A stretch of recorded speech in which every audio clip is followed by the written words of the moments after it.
Whatcom County Council meeting for June 18th, 2019. Would the clerk please call the roll? Brenner, Here. Brad Brown, Here. Barry Buchanan, No, he's not.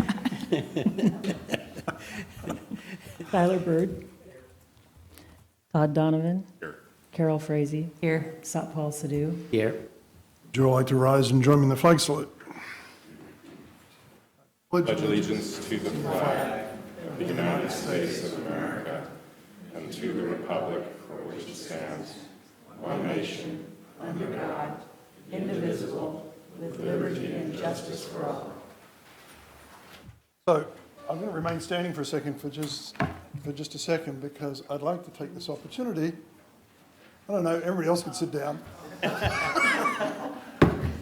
I'd like to ask Ms. Dana Brown Davis to come up and receive her award for 30 years of service.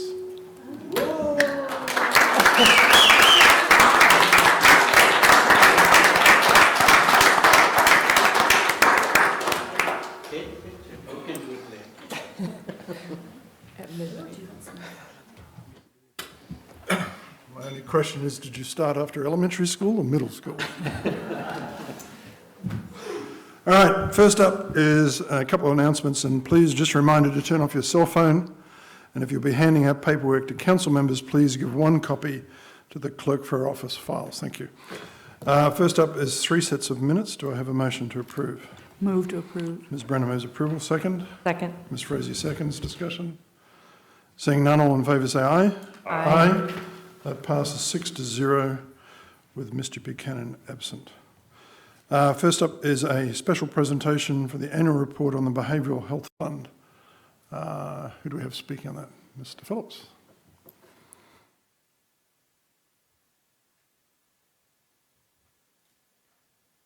Good evening.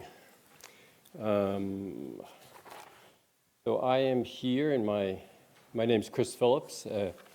I live in Low Avenue in Bellingham, and I'm here in my capacity. Pick up that. I'm here in my capacity as the chair of the Behavioral Health Advisory Committee. So in accordance with the code that authorized the 0.1% Behavioral Health Fund, I am here on behalf of the Advisory Committee to report on the expenditures of the Behavioral Health Fund, that is the 0.1% tax funds. So quick context. One is, I believe that you all received a cover memo and a report that looks like this, except it's in color. And so I'm not going to repeat what's in the report. Secondly, just a reminder, what is the Behavioral Health Advisory Committee? This is when the 0.1% tax was approved. Part of what that did was to create a group that was to make some recommendations to the Department of Health and to the council regarding the expenditure of those funds. That group then morphed with the behavioral health or the mental health and the substance abuse advisory committees. And so we had 3 committees that became 1, and that's what this group is, and that's the report that I'm going to talk about tonight. Third quick context is the 0.1% dollars represent 4.3 million, and that's about 80 to 85% of the total dollars that the county spends on behavioral health directly through the health department. Obviously, there are other funds that are indirectly expended in other departments. The balance of the revenue sources are other federal grants, local philanthropy, other local tax dollars. So big picture work of the committee. So there are 4 basic areas. One is emergency department and jail diversion. The second is access to behavioral health services. The third is developing and maintaining supportive housing for particularly people who need it and are chronically mentally ill. And the last one is early intervention and health promotion for children and families.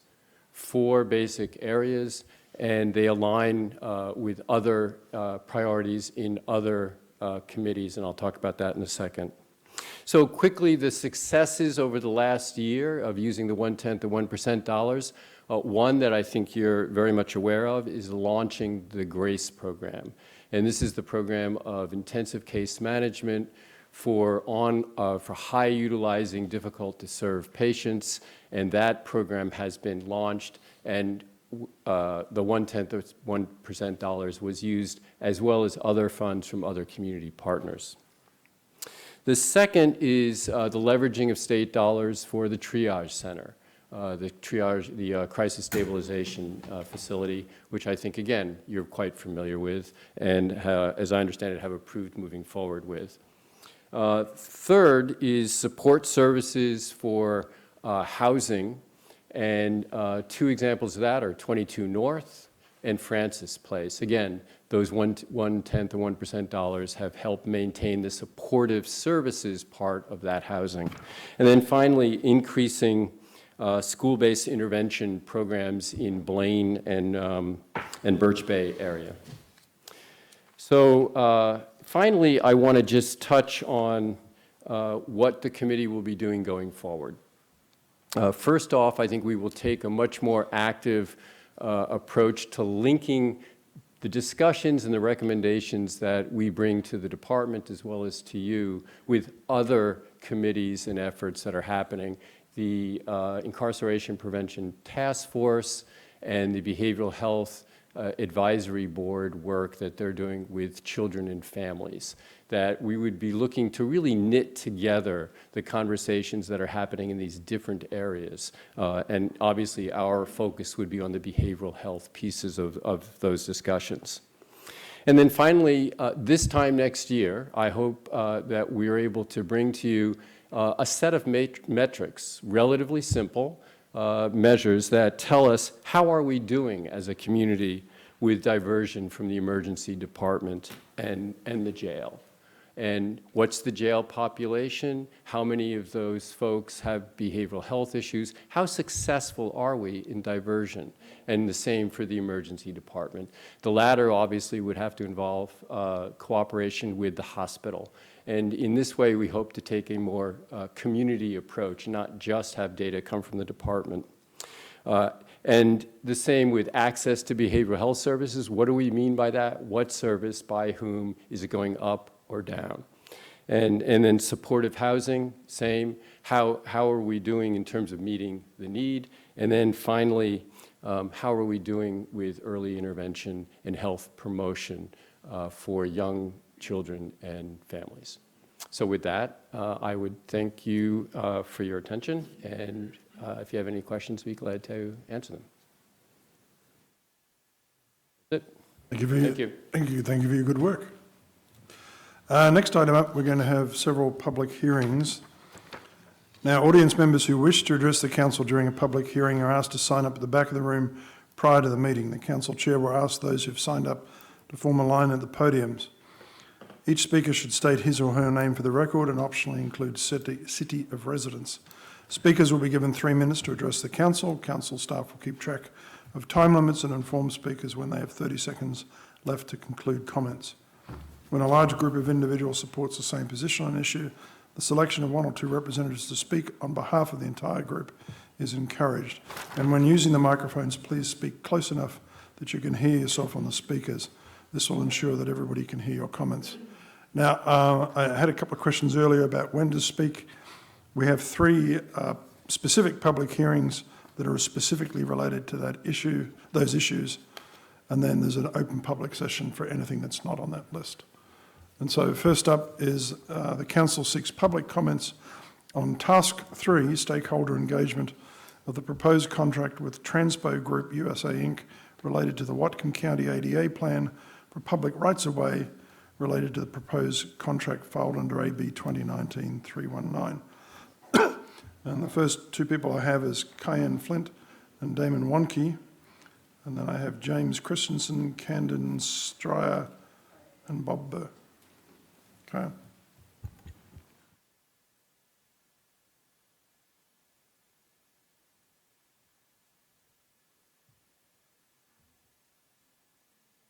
Is this on?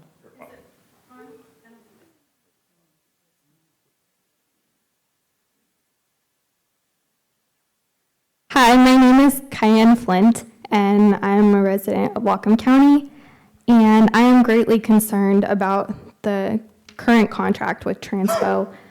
As a person with a disability and a disability advocate, I would like to first present that the disability community is the only community that anyone can become a member of at any time. So any way that we can make things more accessible for more people is an investment to everybody. The disability community is the only community that every type of person, race, class, gender, ethnicity is part of. So it's an investment and a great intersectionality. So if we make things accessible for people with disabilities, we're making things accessible to everyone. So the more accessibility we can achieve, the better for everyone.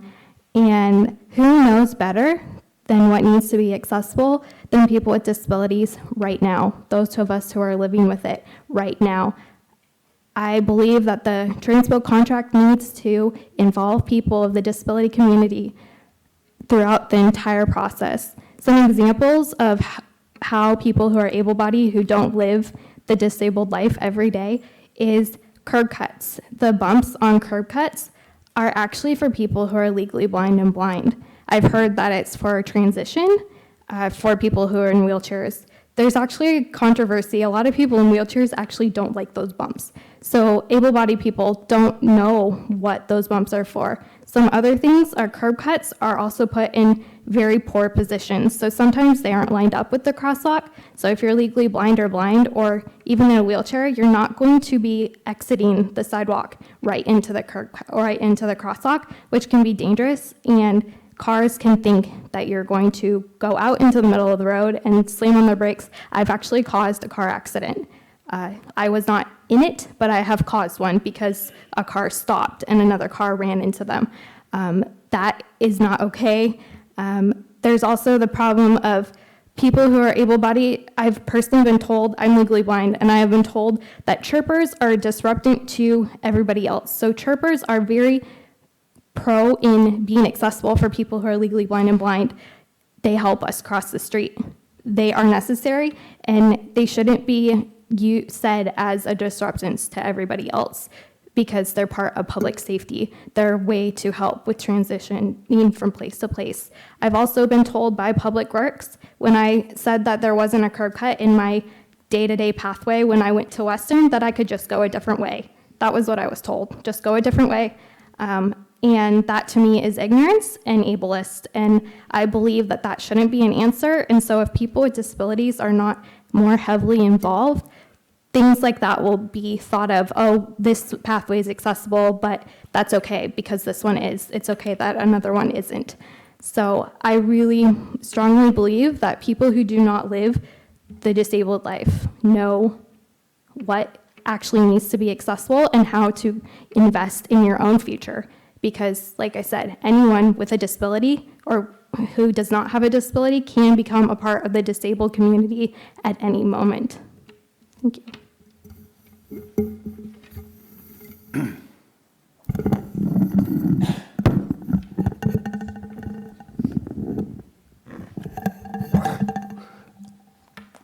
Didn't want to about him.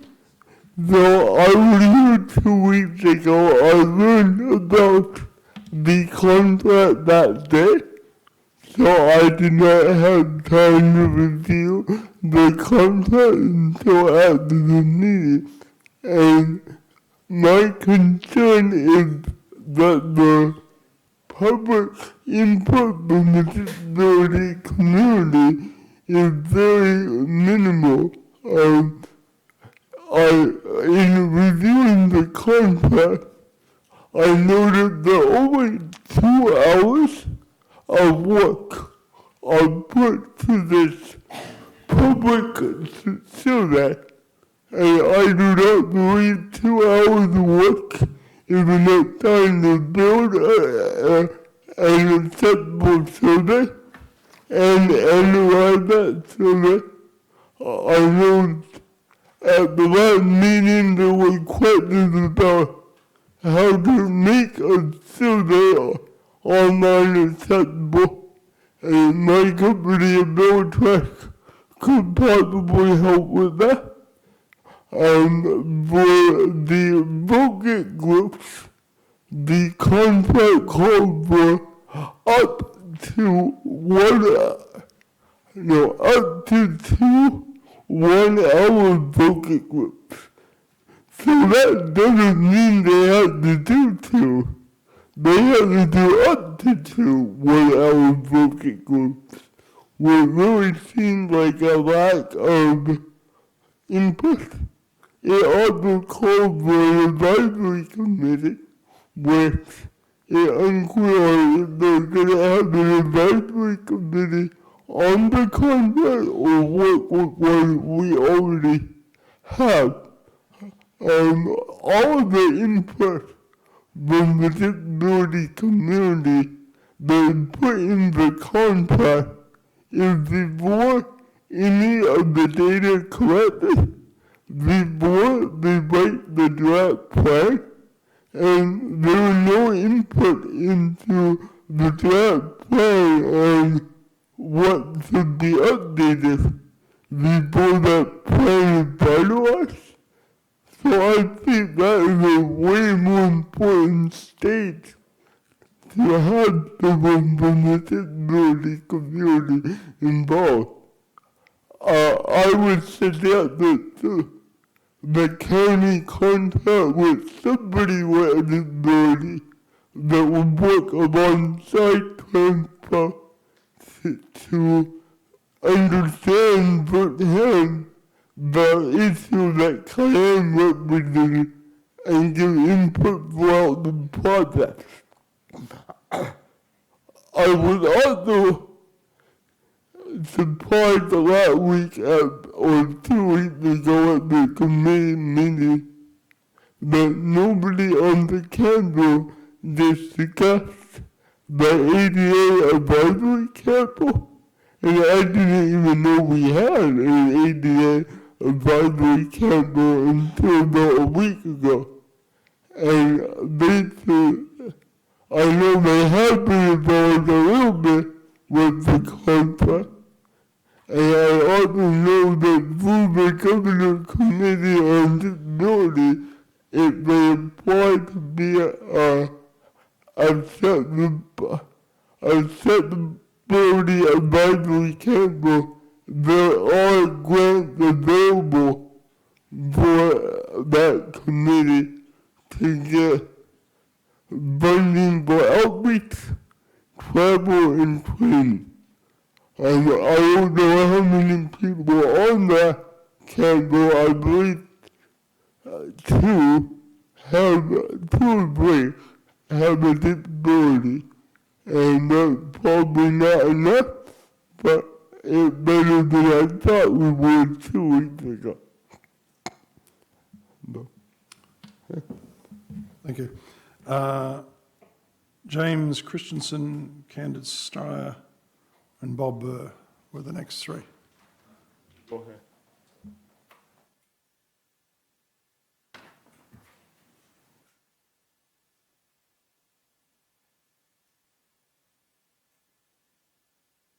Just remember to make sure if he's providing testimony, I need his name.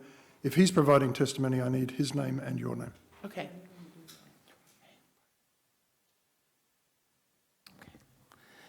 Hi, my name is James Christensen.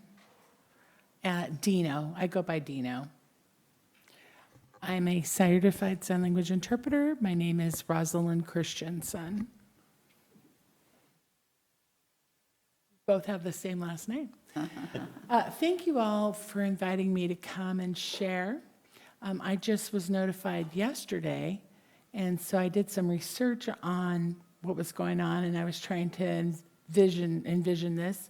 And with the firm in Kirkland, Transpo Group USA, so I was reading that over, their website. It looks pretty good, looks pretty fancy. the engineers and the design and everything that's happening there. And it seems like they have a lot of knowledge about ADA stuff and cars involved in communicating with each other and the technology. And so I'm very excited to see what they have to offer. And they said I should be involved and come in. And so I have, some, as a deaf person, I have some ideas. One thing is in the middle of the block, across the street, having where you could have flashing lights when you push the button to go across the street. That would be great for drivers, you know, because I, as a pedestrian, if I push that button, I don't know, I can't see anything. It may have a chirping or maybe a vibration, but as a deaf person, we don't stand there and put our hand on that. So we just hit it and we're like, okay, what's going on? And then we see, oh, the cars have stopped there. Sometimes I have to go and look and see if the light is flashing. So maybe if they could add a flashing light to that so that those are flashing and I would be aware and cross the street. So I've noticed that that's missing from a lot of the crosswalks like Lakeway and York Street and Ferndale on Main Street, right where the library is. And so that isn't there, and I think that that should be added. I just wanted to thank you for your time. Thank you. Hi, my name is Candace Steyer, and I am here to talk wearing two different hats. I am an instructor at Western and teach courses on disability and also pre-service teacher training for students that are training to be general ed and special ed teachers. I'm also a special ed teacher by trade, so I have many, many years of working with people with disabilities. And I also have a 10-year-old daughter who uses a wheelchair. And so having taught about disability and having lived with a person that has a disability has taught me a lot. And one of the things that I have learned the most is that we make a lot of assumptions when we think that things are accessible because we don't have to access them. And the ADA is a very weak piece of legislation, and I'm not expecting anybody to change that. But what I know from my daughter and from my friends that are also differently abled is that everything you do takes so much planning because of the barriers, not because of your disability, but because of the barriers. Some social, but 90% of them are physical. And so to go anywhere, when Damon and I, whoever he is, want to go out for a beer, we have to go a certain route because there's a curb cut here, or there's not a curb cut, or there's a flashing light, or there's not a flashing light. And I think that it's so important when you think about anything to do with city planning that people with disabilities, all different kinds of disabilities, not just people that use alternative modes of mobility, but deaf and hard of hearing, visually impaired, because everything that they do is impacted by what we don't think about, what's not already in the ADA, which again is very minimal. So I would encourage you, when you're thinking about this project, to involve as many people with disabilities as you can recruit with as many different kinds of disabilities so that, you know, people can access our lovely city, which, oh, by the way, I live in Bellingham. So it's just a different lens, and we don't have that lens all the time. And when you spend any amount of time getting from one place to another in a different way, whether it's visual impairment, hearing impairment, or physical impairment, you get it. So, thank you. Thank you. Bob Burr, Mark Chandler, Harley Draven, and Rod Beth. This is another example, in my opinion, of how the county spends money, our money, hiring consultants for something that could be done more cheaply and just as well in-house. You should hire an experienced researcher who can design surveys, interpret results, and conduct any interviews or focus groups you might ordain. That would be cheaper than the $145,000 you are spending on this project alone. I was head of research for Prudential Insurance for 14 years, and then in private practice here in Bellingham as a consultant and a market researcher for 13 years before retiring in 2007.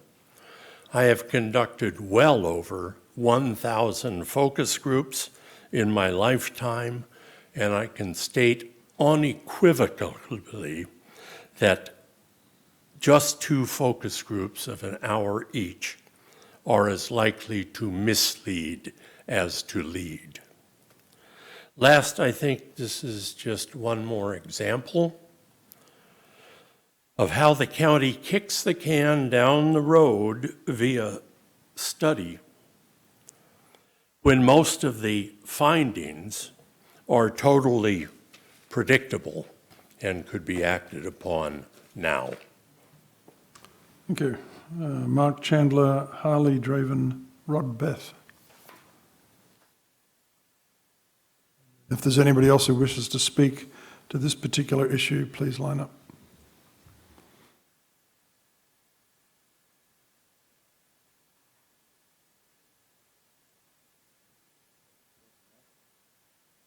Hi, I'm Mark Challenger. I live in Bellingham, and I had the fortunate invitation, because I'm on the county executives ADA advisory committee, to be recommended by B. Ackland, the staff member supporting that committee, to serve with the public works and engineering folks as we spent 2 full days interviewing approximately 8 or 10 different consultants.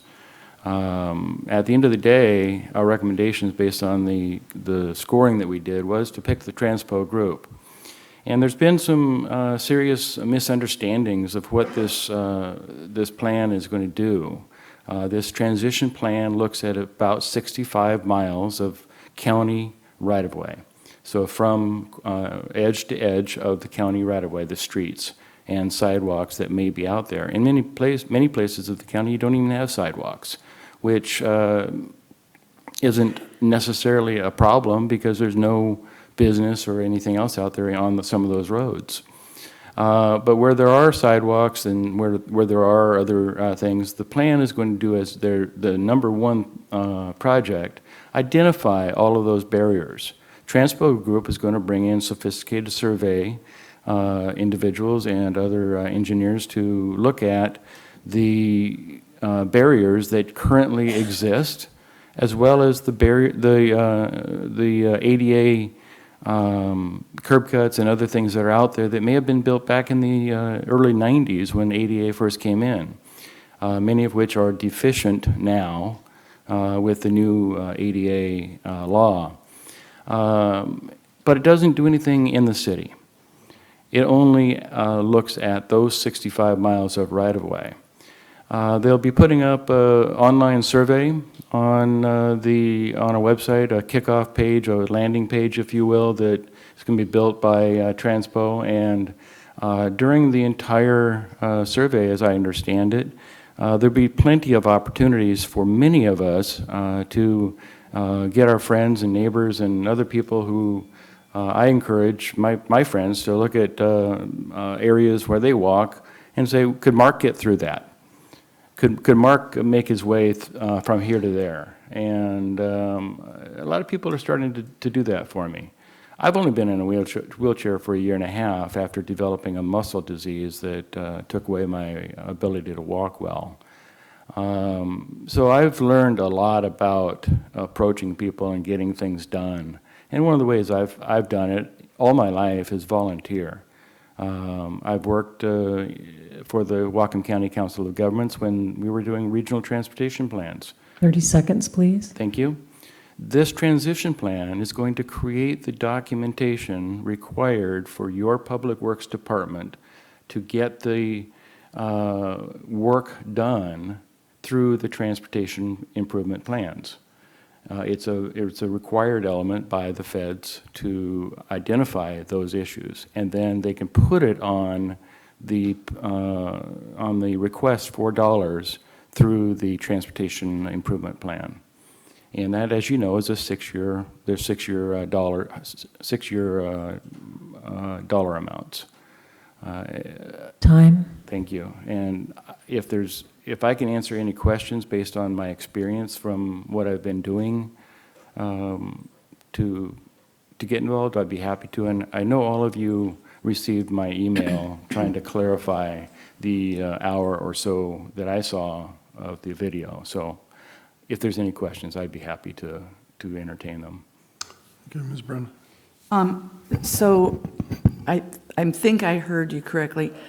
We by law have to do this plan and it was interesting what Bob Burr said. Are we required to do it through some kind of licensed firm or something? What are the qualifications that we are required to have with who does this? As I understand it, this is a plan that needs to be done precisely, and I don't know if it has to have engineer stamps on it, but I know that it does have to have all the data. They're going to measure the steepness of the wings, for example, on the curb cuts that you find out there. Some of them are too steep, some of them are too close to the edge, and they're going to be measuring all those. They're going to be out there with either tape measures or lasers or whatever Transpo is devised, and they're going to be measuring all those. They're going to see if they're in the right place. They're going to see if they're the right width. They're going to see the exact data on each of those curb cuts that you already have, and where there are barriers to getting across a street, recommend improvements. Thank you. And if there's anybody else who wishes to speak on this issue, please come down. My name is Harley Draven, Right. and John, would you mind just bring the microphone closer for her? Maybe there's a better microphone. oh, you can't hear me? Well, I you won't can, be on but- you won't be on the recording, that's all. Yeah. I can come sit by you then, if that'd be easier. Okay. I just want to make sure your testimony is on the record, that's all.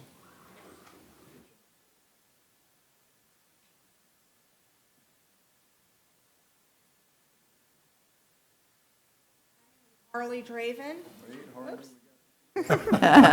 Helps to have it on, right? Schedule. My name is Harley Draven. As of June 27 this month, I will be a quadriplegic for 25 years. I am originally from California, and I have served on a committee for persons with disabilities down there, working hand in hand with city engineers, the mayor, and others in regards to accessibility across this city and county. I've also done public speaking with the Army Corps of Engineers. I am an ADA advocate to this day, and what I am seeing is a lack of correspondence between the community of persons with disabilities and the city of Bellingham and the county of Whatcom. And I think what we need to do is start being more open to each other and including more persons with disabilities to these matters at hand. And like many were saying, the curb cutouts. On numerous occasions going to the Salvation Army Food Bank on Northwest, I have to cross the street right there at Northwest in West Illinois. Due to the inaccessibility of the curb cutouts and the way they're angled, I have almost been hit by a car numerous times. There are many dangers in this city with the lack of accessibility or expired and obsolete accessibility. I think, with the ADA Advisory Board, yes, that's one great avenue, but we need more persons with disabilities to be in on these matters. We need to get more awareness out there. We need to get more inclusion. We need to either ask for emails, phone numbers, addresses. This way we can have more open communication with any questions about accessibility in our area. That way we can get the involvement we're needing, and that way we can get the advice that we need from people that have these experiences on a daily basis, whether it be going to school, whether it be going to the grocery store, or just going out to eat. We need to be involved in our community, and we are asking you that you involve us more. Thank you. Thank you very much. Does anybody else wish to speak on this particular issue about the Transpo Group contract? Seeing none, we'll close the public. Do we have someone else? Oh, yeah, great. Yeah.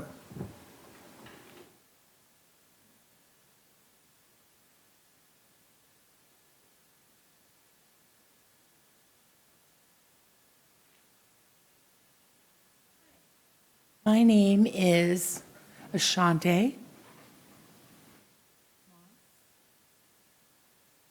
Visca, and I've only lived here in Bellingham and Whatcom County for 6 years. And from what I've seen, as far as accessibility for the deaf community and for disabled community, there's not enough support happening. I've seen a lot of people who are riding bikes and they're hearing, and there's not many deaf people riding bikes because visually there's not enough information. Like, how do I know if there's a car coming? And I've noticed, like, where the bike path is, it goes the same time, it goes the same path as cars go. And my suggestion is for the company to include accessibility, for example,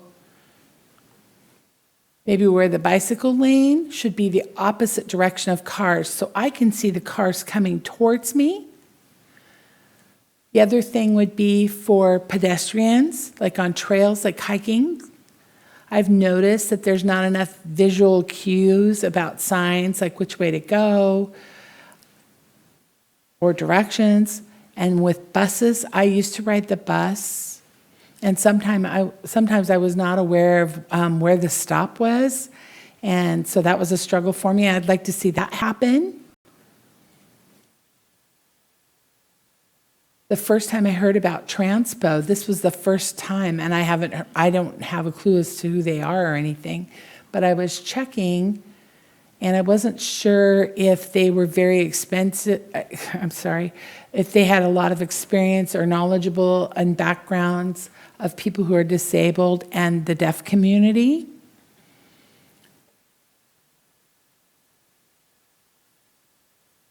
And I do agree with most of the statements made here tonight. It's nice to be included, and it's nice to have the deaf community and the disabled community working together for Whatcom County and Bellingham so that it does become more inclusive and more visible.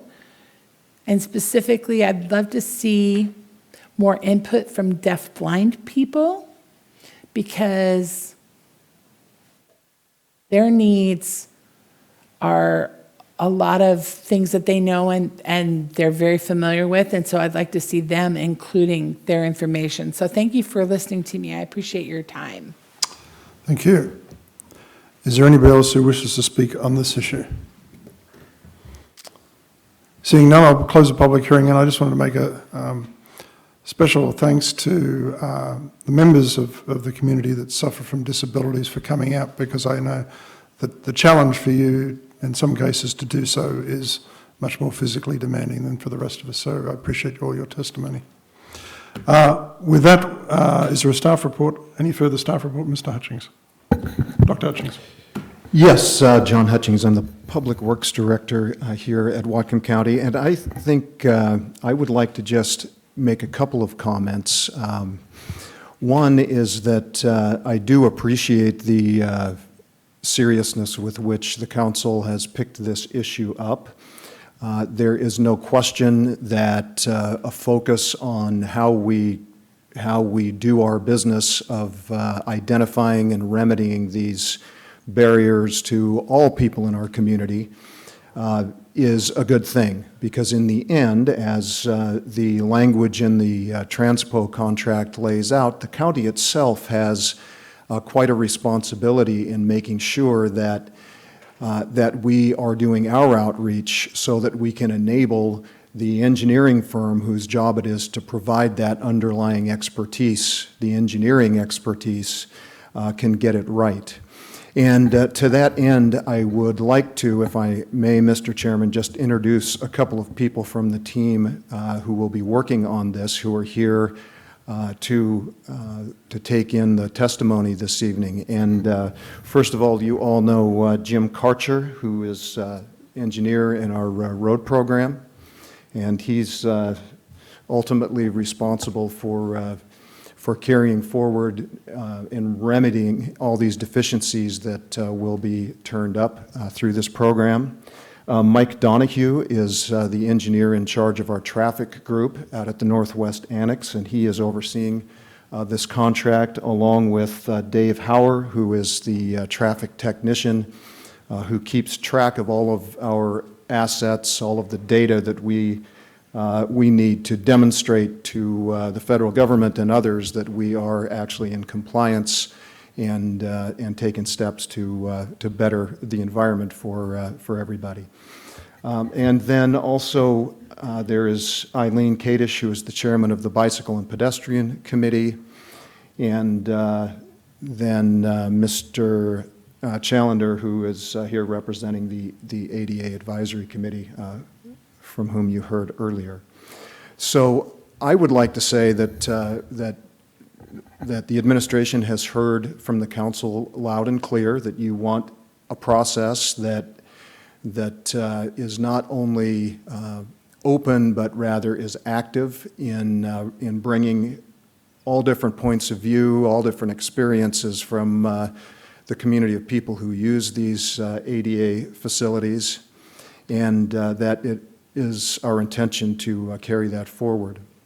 And I guess I would close by recognizing that this is an issue that's happening all over the country as communities have built out their infrastructure, a lot of it coming before there were standards for dealing with access for people with disabilities, and that across the nation this kind of conversation is happening. And in fact, it's happening right here in Bellingham.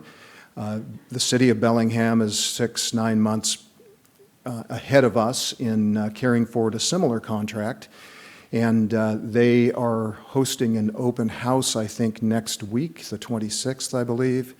And I would encourage as many people as possible to attend that, because it will give a little bit of insight as to how this might work for us, and also perhaps some ideas about how we might do a little bit better, how we might more effectively conduct our outreach and ultimately turn those ideas and those solutions into projects that we can then get into our 6-year capital program and make some progress. Because in the end, this is all about getting that work done on the ground. We want those barriers removed, and it takes us all to sort of pull in that same direction in order to be successful in that.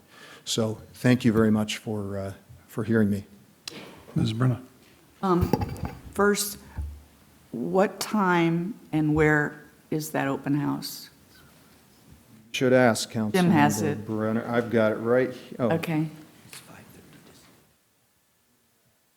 Jim Karcher, Public Works Engineering. The way I understand it, the meeting is in the library basement, and that's from 5:30 to 7:30 in the city public library, right across the street from us, and in the basement. And that's Wednesday, June 26th. Okay. The other thing was, Bob Burr, when he spoke, he felt we could do something like this in-house. What are the regulations, what are the requirements to have somebody do this? Yeah, I don't think, technically speaking, Bob is wrong. I think conceptually somebody could do this in-house.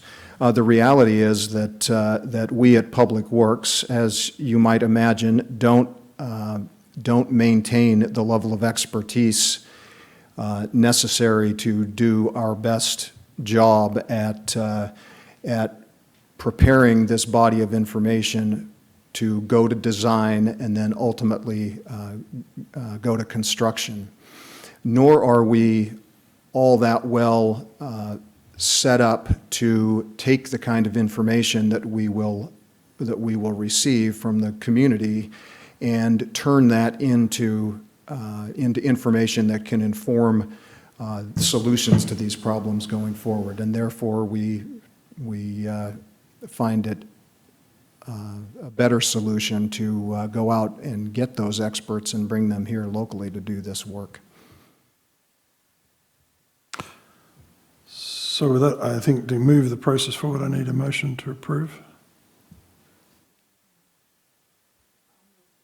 Are you going to move, are you moving the actual contract?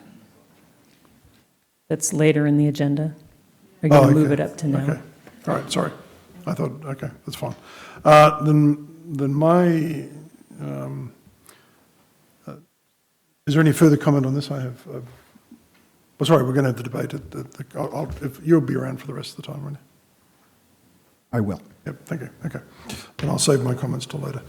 All right, next up is an ordinance AB 2019-322, ordinance amending Whatcom County Charter Sections 4.2 qualifications and 6.9 illegal contracts.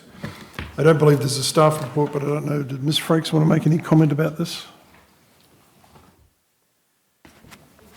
Sorry, did you want to make any comment about this?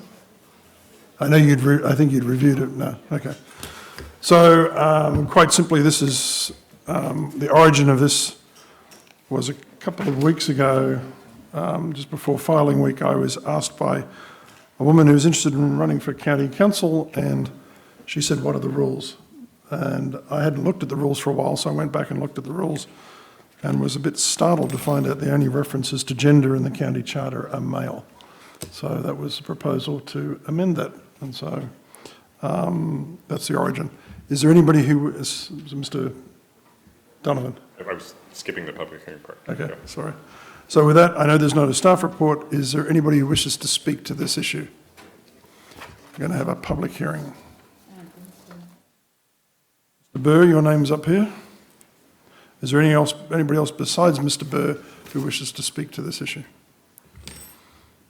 Bob Burr, Bellingham, about time. Well, how can you vote against that?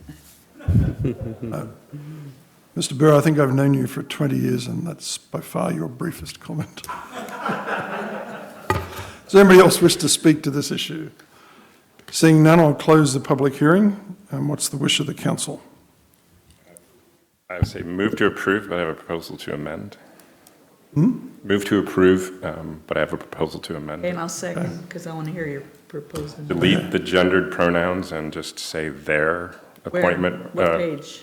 Page 419 of our packet. Line 4 where it says her or his, replace those 3 words with their. Line 15 where it says her or his, replace those 3 words with their. And just for the purpose of the council, we may wish to hold this because we don't have 7 members. We don't have 7 members. We have to have 7. We've got This can only 6. pass if there's all 7. It's unanimous by all 7. Well, can we at least, since he brought it up, can I speak? But let's continue with the discussion. I'm going to speak against your amendment because there is plural. This isn't plural, this is singular. And it really bothers me when people, instead of saying his or her, say their. Well, I'm sorry it bothers you, that's just my amendment. Well, it does because it's not proper English. So I just want to make it clear, if there's going to be a fight about grammar, I'm moving backwards. No, actually, we agree on some grammar, just not all of it. Mr. Bird. Councilmember Donovan, I'm curious, you were on the Charter Commission, right? Yeah. I thought the 7-vote issue was only for like 2 or 3 items, like the district piece. I didn't think it was for. I think it's only for changing the charter code regarding elections.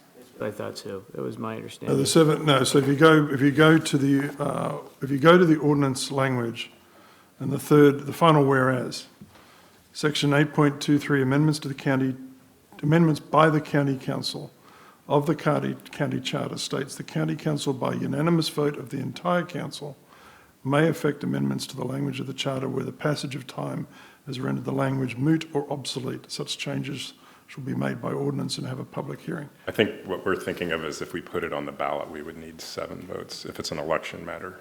And what Mr. Brown's talking about is if we just do it without putting something on the ballot, we need 7 votes. So for example, we could not vote to say change to 7 districts or we couldn't vote to eliminate, say, the county treasurer's position and make it an appointed position instead of an elected position. But where the language is deemed to be, where it's deemed to be a minor change, we can do it by unanimous vote. Ms. Brenner? Well, not only is it a minor change, it's just grammatical correction. That's all it is. I think Mr. Brown's realized we can't do it because Mr. Buchanan isn't here. We need 7 people. It's a guaranteed fail. I don't think, I disagree that this isn't like to me, it's just a clarification. Yeah. It's not a change in the intent of the charter. We have our attorney here. Come on, Karen. Am I correct or not? Section 8.23. You have to have all 7 of us here. Unfortunately, I think you should wait on this. Okay. I mean, nobody's going to challenge it, but if Oh, you want to be jeez. technical, I mean. All right. Correct. All right. Assuming you take, no. When does somebody else on the council who's going to be here? So a month from now. Thank you. Okay. Now we can beat up on Barry. Well, next week. Somebody will be You missing. don't think that's going to work? All right, next up is a hearing on... Excuse me, Sorry. there's still motions on the Oh, floor. okay, I withdraw. I withdraw my motion, Yeah, okay. but I'll bring it back up. Okay, and I'll go at you. Okay. Next item up is AB 2019-308, ordinance suspending Whatcom County Code 1.28 to update the correctional facilities operational standards. Is there a staff report on this? No? And then with that, I will open the public hearing, and the first person up is, wait for it, Bob Burr. Oh, good. We're not going to be disappointed. And then if anybody else wishes to speak on this issue, please line up.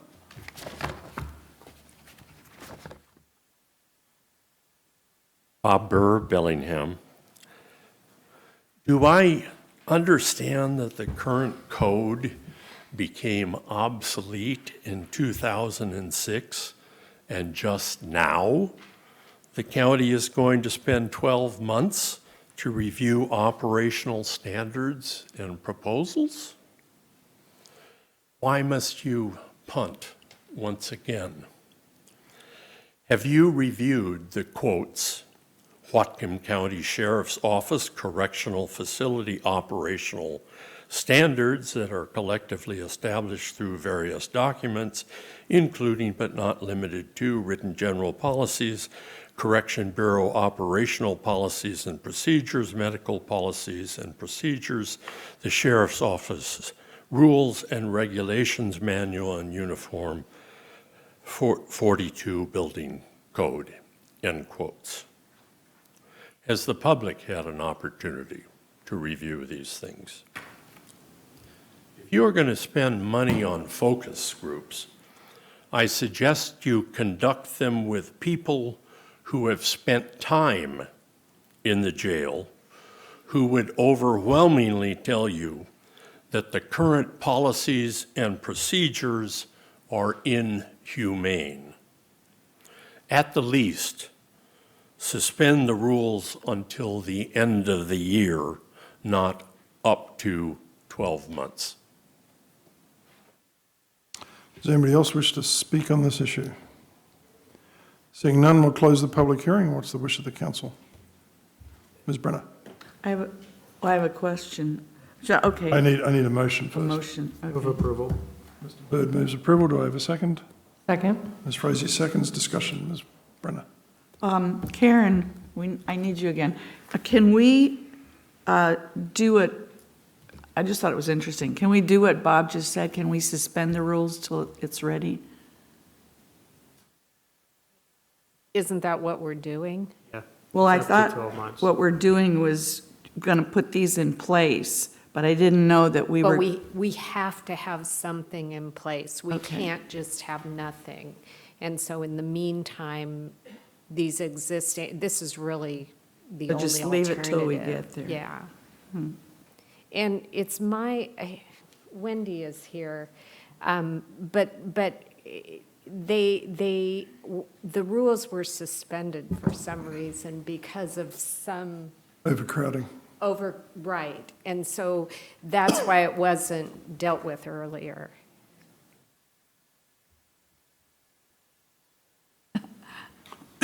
No, it's fine.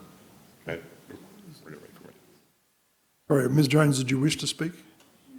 Not really. She just was going to. Okay. Will there be any questions from Ms. Jones? Did you have No, I don't questions? have a question for Wendy. Okay. But I, so. Fine. All right, who is next? Was it you, Mr. Donovan? I guess some background here for people who have been following this. We ended up with this section in our code that came straight out of the Washington Administrative Code from the 1980s or something like that. Sort of just, as a county, we adopted these before all of our time. A lot of these things are obsolete, like policies that are illegal now, like chokeholds and things that used to be, that are in these procedures. Then the issue of the jail crowding made some of the other stuff obsolete. So that's kind of the background on this. I don't think there's very many, if any, other counties that still have the old 1980s WAC as their county policies. So that said, I guess I'm still kind of uncomfortable with this, but I'll support it. But I'd like it to say, and we've had this discussion in committee, that maybe it be further resolved that the sheriff's offices will provide public access to current policies and procedures, rather than just saying we're going to replace this code that's essentially been suspended with all of these other things, that those things are out there and they're publicly available. And I know we've had that discussion, but if we did add another further be it resolved, would we have to reintroduce this, or can we? Well, it's a resolution. It's not an ordinance. Resolution, okay. It is an ordinance, but I Oh, it don't is an believe that ordinance. that would be considered a substantial change, would it, Karen, if it's a whereas? You wanted to air. It would be a further resolved that the sheriff's office will provide. Resolved, it's ordained. Ordained, I'm sorry. Well, that's a big difference. I did. Yes. So it would be not a whereas, but unless somebody could craft this as a whereas. Ms. Frakes, Ms. Brenner, please. I think Ms. Frakes is confused because there's two people talking. I can do that all by myself and confuse her. What is the substance of the amendment you want to make, whether it's a whereas or a? That the sheriff's office will provide public access to current policies and procedures and manuals that we're referring to in the be it ordained. I think that's the law anyway, so I don't think that really changes the substance of the ordinance. So I don't think you'd need to set this over for another hearing. Okay, well then I'd add a be it further ordained that the sheriff's office will provide public access to these current policies and procedures. Second. Been a motion to amend and a second. Any discussion on the motion to amend? Seeing none, all in favour say aye. Aye. Opposed? That passes 6-0 with Mr. Buchanan absent. Okay, we're back to the main motion. Any further discussion about the main motion? Ms. Froese. I'm trying to remember who is working on the updates. Is it advisory committee? Is it just the sheriff's department? Do you remember? Corrections and that whole committee? Okay. Further discussion? Seeing none, would the clerk please call the roll? Red Brown? Yes. Tyler Bird? Todd Donovan? Carol Frazee? Yes. Satpal Sidhu? Yes. Barbara Brenner? That passes 6-0 with Mr. Buchanan absent. Next item up is the open session, and during the open session, audience members can speak to the council on any issue not otherwise scheduled for a public hearing. Each speaker should state his or her name for the record and optionally include city of residence. Speakers will be given 3 minutes to address the council. Council staff will keep track of time limits and inform speakers when they have 30 seconds left to conclude comments. And please feel free to line up behind either podium, and as one person is speaking, if another person could move up to the podium and be ready to start speaking when the first person has concluded. Mr. Briggs and then Mr. Burr. Dana Briggs, Bellingham, Washington. I think all of us could probably agree, everybody in this room, that if the place that we were living on a day-to-day basis was on fire, that we wouldn't just sit back and go, well, I might do something about that. The planet's on fire, folks. Everybody in this room needs to understand that the planet's on fire. Temperature records are being set across the globe. They've gone over 130 degrees in parts of India. The Arctic is above 80 degrees right now. The Greenland ice sheet is melting faster than it ever has in recorded history. We have a climate emergency. Unfortunately, the current regime, and I use that term very pointedly, that's in charge of our federal government, refuses to do anything to declare a climate emergency. We know that that particular political party is not going to do much of anything at all. Unfortunately, the so-called opposition party has, to use a term that's been used tonight, punted that down the road and has decided not to allow the people that are going to run for the presidency next year to even discuss climate emergencies in the debates as a sole issue, because it is the existential threat to every one of us. So it is up to us on the local level not to sit around as part of a spectator sport and think that the federal government are the only people that can turn around and declare a climate emergency.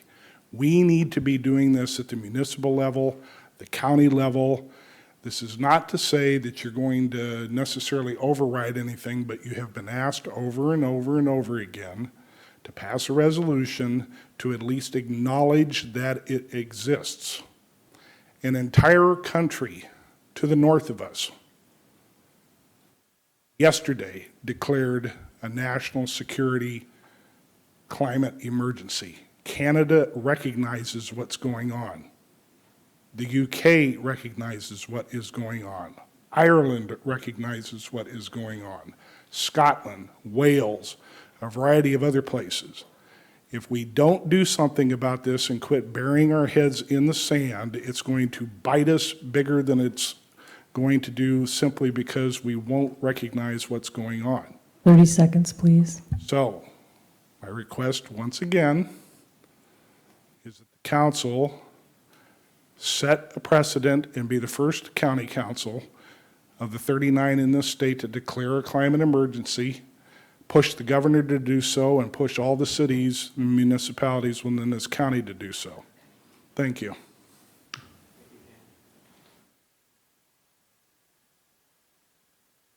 Bob Burr, Bellingham. Isn't that great news? Canada declared a climate emergency. After the last meeting, I sent each of you an email asking some simple and direct questions relating to a climate emergency resolution. I indicated that your replies would be the basis of my remarks tonight.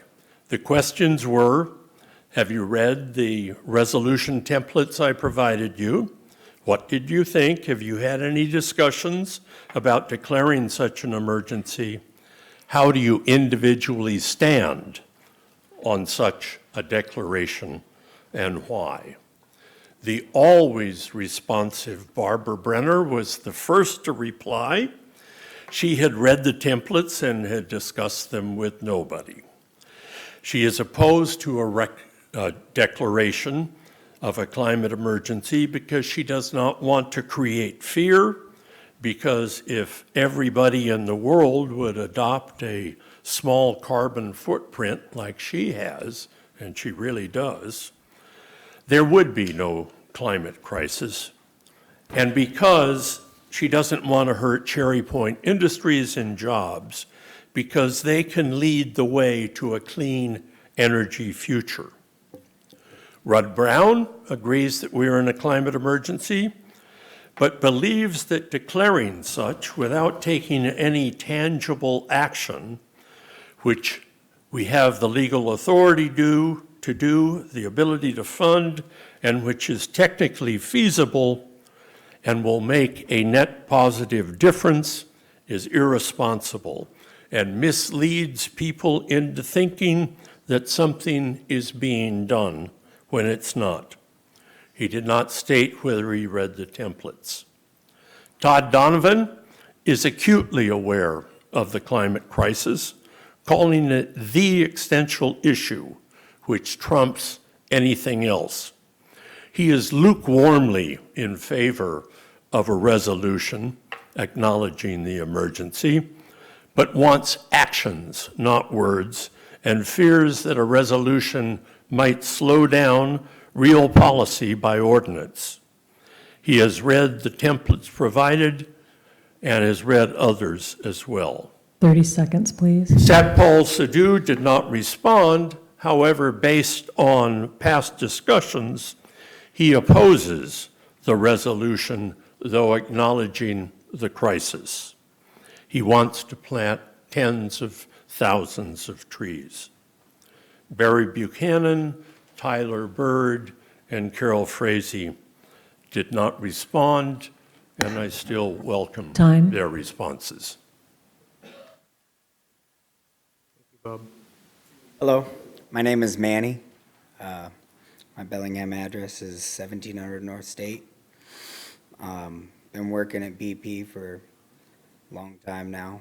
It's a big part of my life, and it provides millions of dollars of revenue for Whatcom County, and they are well above all the Clean Air Acts, everything, moving towards biodiesel and projects that push clean air, and there's just about everything in place that can be done today's technology to clean all the byproducts and have other uses for all the byproducts coming out of there.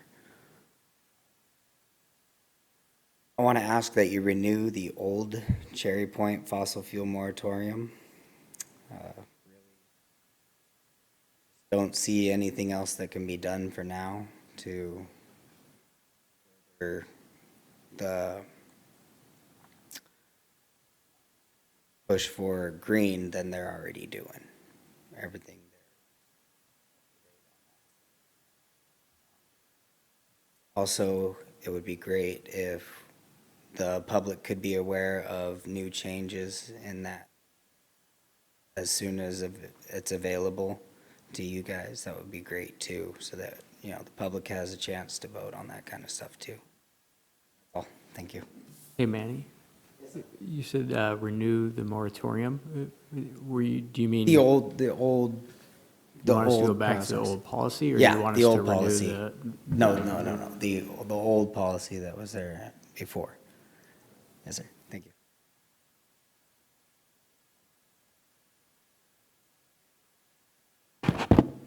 Thank you, council people, and thank you also to the clerk.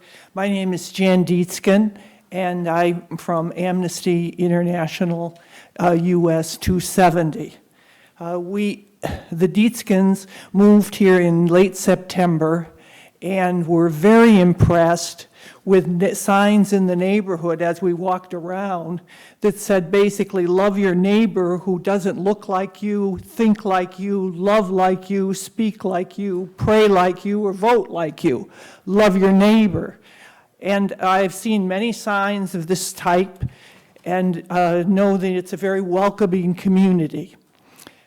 What I'd like to ask for is that you put on the agenda a resolution to welcome refugees. And if you can imagine how you'd feel if you lost your home, your family, your friends, and more people in the world this is happening to them. Refugees are being forced to run for their lives, and due to war and violence and persecution. Over half of them are children. And for decades, at least in my time, Americans of all political stripes have welcomed the refugees. But now our country appears to be more divided than ever before. And we want to know, as Amnesty, how can we unite behind this common humanity to once again welcome refugees? You know, Washington and Bellingham have had a few black marks, as we know, and so have all areas, and we don't want that again. So what I'm asking for is you should put on the agenda for the next meeting and think, when intimidated by the state of the world, some people build taller walls. We want a longer table. Thank you. Thank you. My name is Lane McElvoy. I'm a husband and father of two from Linden, Washington. I'm a project manager for J.H. Kelly, a general contractor in the area, and I'm your neighbor. I actually love what she just said. Please discontinue the process towards renewal of the Cherry Point fossil fuel moratorium. It's been going on as an emergency moratorium for years now, and it appears the only emergency is the gradual suffocation of the local economy. The process for evaluating this feels like decisions are made more by party line or personal beliefs. Elected officials' jobs are to represent the best interests of their community as a whole, not just their own beliefs and not just the vocal majority. While refinery workers and the peripheral jobs don't represent a majority of this community, we are still a part of the community, and we need to be fairly represented by all of you. And I don't feel like we are. You might ask why more folks don't show up to these meetings to express their concerns. I actually spoke with my crew today, and they expressed that they felt as if nothing they could come here and say would change anybody's mind, so why show up? I thought that was pretty sad to hear. Speaking for myself, I know I'm not fully equipped to interpret the intent of the changes to the comp plan and how they'll affect our jobs in the future. Honestly, trying to understand where this is going to end up makes me realize how my 6-year-old feels when she tries to play chess with me. Frankly, what I and my brothers and sisters do is safely create, and we look to our elected officials to think holistically about how your decisions are going to affect the future of the community, which includes our ability to provide for our families. Please accept that the process has had adequate time to come to a resolution, and we don't have one. Instead of continuing to pursue the moratorium, invest your energy into how to help the industry we already have develop and invest in growth and operation in this area and bring prosperity to more families. With an open mind, engage the industry leaders on how to mitigate safety concerns instead of stifling the commercial base. Thanks.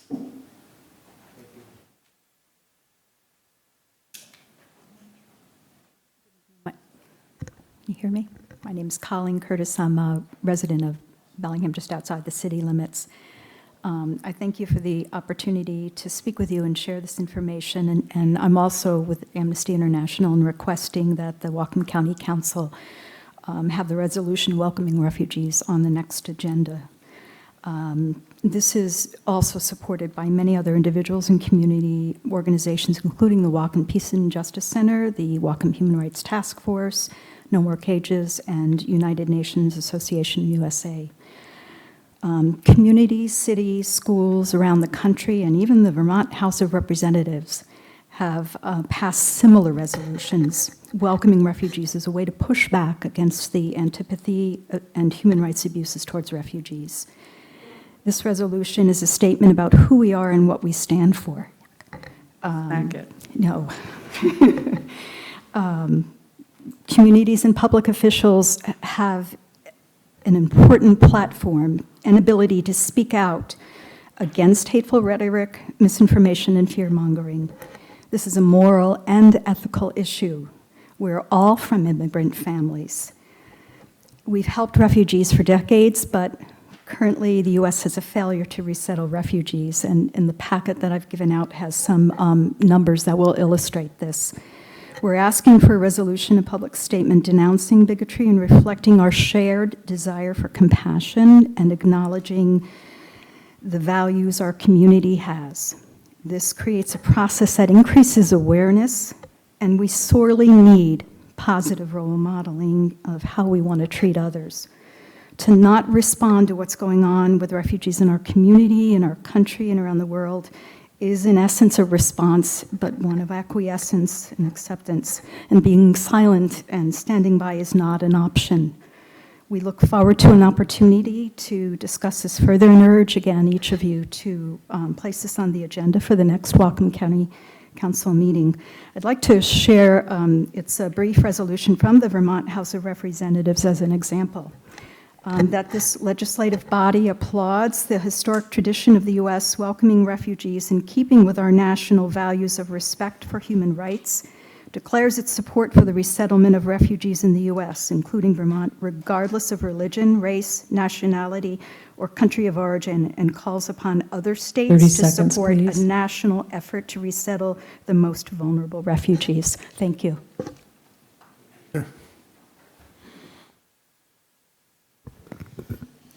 My name is Judy Wilson. I'm with the Laborers 292. I've been working up here in Whatcom County and moved up here for been working for about 5 or 6 years at the 2 refineries up here. And I'm here on behalf of my members to express our concern about your introduction of passage of a 7th Cherry Point fossil fuel moratorium. Please do not renew the moratorium. I urge you to stop your pursuit of this unnecessary permit reform for Cherry Point companies and all Whatcom industries. What you are proposing is unnecessary because there are existing, well-established regulations already in place. If you must continue in this process, please work diligently with all Cherry Point stakeholders in being absolutely transparent as you work through the changes to your proposed comp plan amendments and changes to the county code. Please be transparent so we can all understand the review document from your lawyers. I urge you to make sure that Whatcom County industry and the associated jobs are allowed to thrive so all of Whatcom can thrive. Thank you.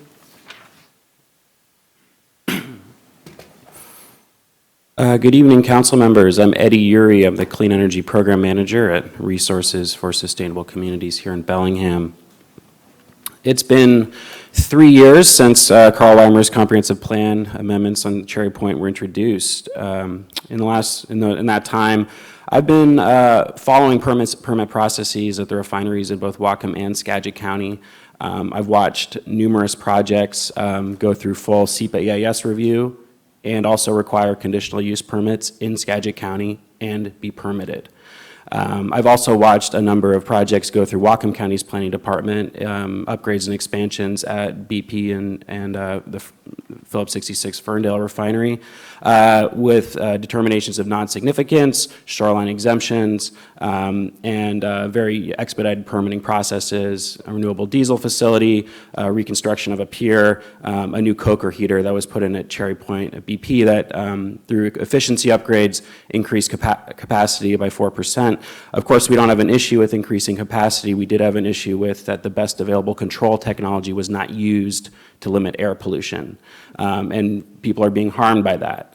What we've sought since the beginning of this is through the application of the State Environmental Policy Act and the county's zoning code to require conditional use permits, we can hold fossil fuel facilities to a higher standard, empower the county to say no if the project does been shown to have cumulative impacts that are significant, adverse, and unmitigable, and also to require conditions in place and thereby encourage the facilities themselves to shoot for a higher standard, to invest more in the best available technology to control pollution. And of course, we also don't want to see increased quantities, number of vessel transits, train, barge, tanker coming through here that are not even being processed or refined or adding value to our community. So we're all in agreement overall on that. In regards to the new code amendments that have been introduced, did have some concerns with language that was in the January 29th resolution that led to some of the content of these that we thought deviated from the original recommendations of Cascadia Law Group. As I said before, I think it was a mistake that that resolution was passed immediately upon introduction, and that a little bit of extra time and input from outside stakeholders taken could have led to a smoother process. I do think overall there's really great work that's been done here. Please.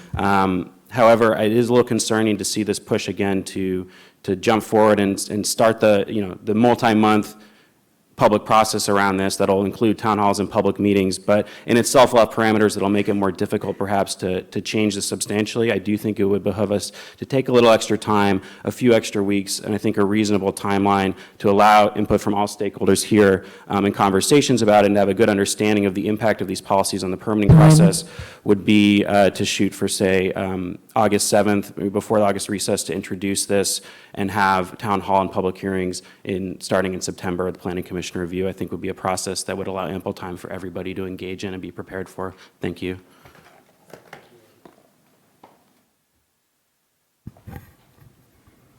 Well, good evening, Council. My name is Tim Johnson. I'm the Public and Government Affairs Director at the Phillips 66 Ferndale Refinery. Thank you for the opportunity to provide some preliminary comments on two items that's on the Council's meeting agenda for tonight. The first item is AB 2019-339, ordinance imposing an interim moratorium on the acceptance and processing of applications and permits in the Cherry Point UGA. Phillips 66 has repeatedly expressed our opposition for the moratorium and the reasons why. We urge the county to continue to provide our business with the right to apply for and process permit applications that are authorized by the existing Whatcom County Code. To do so, the current moratorium should be allowed to expire without further renewal, and we request that the council does not extend the fossil fuel permit moratorium. Second item we wish to comment on is AB 2019-358, which is the resolution forwarding Cascadia Law Group's recommendations for Cherry Point UGA Comprehensive Plan and Zoning Code amendments. An initial review of the recommendations indicates that the concerns that are outlined in Phillips 66 letter dated February 11th, 2019 to the County Council still hold true, and we oppose the amendments as they're proposed. The proposed amendments to the comprehensive plan would create onerous new permitting requirements for our facility, which would restrict the flexibility of our operations and our ability to adequately respond to a dynamic, evolving energy market.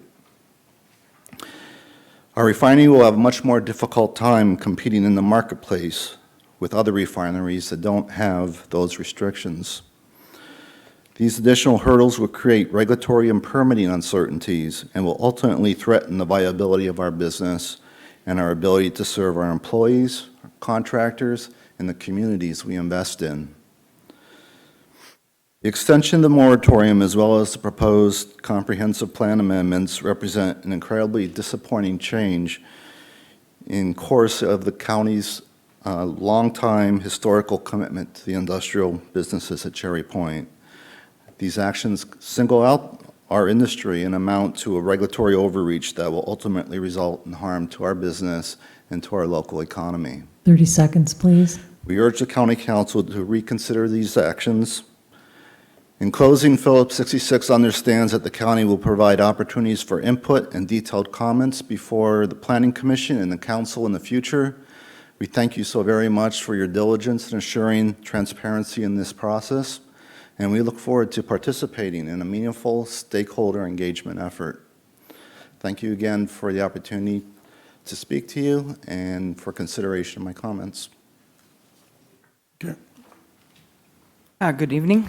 I'm Cameron Charvet, and I've been with Local 292 for about 6 years now, and I've done a lot of my work out at the different refineries here in the line, and I do want to say they are pretty darn safe out there. If not, we wouldn't be working.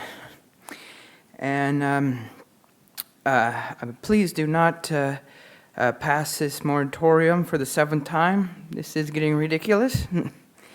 Also, please be committed to transparency as you work through the process toward the Cascadian Law Group, providing them with documents and Planning Commission. So please support the companies that support us. Thank you for your time. Good evening, Council. Thank you for giving me time to express my concerns. My name is Teresa, and I am with Laborers Local 292. I've been a member for 8 months, and a majority of my employment has been in the refineries that has been able to provide for my family. I want to ask that you do not renew the Cherry Point fossil fuel moratorium. A 7th moratorium is ridiculous, and that is all I need to say about that. Finally, as we have mentioned at previous meetings, we are very concerned about transparency as you consider your changes for Cherry Point. To that end, we are glad that you are giving planning and development staff more time to understand the legal review you just received from outside counsel. Thank you. Hi, I'm Hannah Holt. I am with Labor's Local 292. I've been up here about 1.5 years ago. I was actually up here for the moratorium for the 6th one. And my dad, Bill Holt, came up here and he told you guys one thing is his family, and he would never let his daughter work with him to be out there. As my dad said that 1 year ago about to you guys, today I'm saying that I would never let my little brother, who goes out tomorrow and starts working with Labor's Local 292, I would never let him out there either, as family comes first. So first of all, please do not renew the Cherry Point fossil fuel moratorium. This has gone long enough. Also, since last May, we have been talking with you about your proposed changes at Cherry Point. At the beginning of this year, your process took a disturbing turn with the changes introduced by Councilmember Donovan. Since then, the Whatcom County Executive has written 2 memos to the council expressing his concern over the council's lack of transparency in this process. The laborers are glad that you are giving county staff more time to work through the review you just received from your attorneys before sending it to the Planning Commission. Please be vigilant in your pursuit of transparency as you consider your changes for Cherry Point. Thank you. Yeah, my name's Rod Roth. I'm a field representative for Labor's Local 292. First of all, do not pass the 7th Cherry Point fossil fuel permit moratorium. This must stop. In regard to the comp plan and county code, they were always job killers and are now much more damaging than the council's previous comp plan changes after the Donovan changes were forced through in January. We will never forget that. We will continue to fight these changes all the way through the public review process. The fact that you are submitting such radically destructive changes to the Planning Commission is hard to imagine. You are killing jobs and threatening our ability to support our families. We will fight you every step of the way. I am, however, glad that you are giving staff more time to reconcile the review document you received from Cascadia Law Group. I'm glad that staff wants to look at that closer. I urge you to reach out to the BPs in the Phillips 66, the building trades, the laborers, all of us in labor, to help you come up with a plan that isn't going to come in here and fail again or be pushed off or revamped or refigured. And I think you have a lot of assets around you that maybe aren't being utilized, and maybe I'm wrong about that.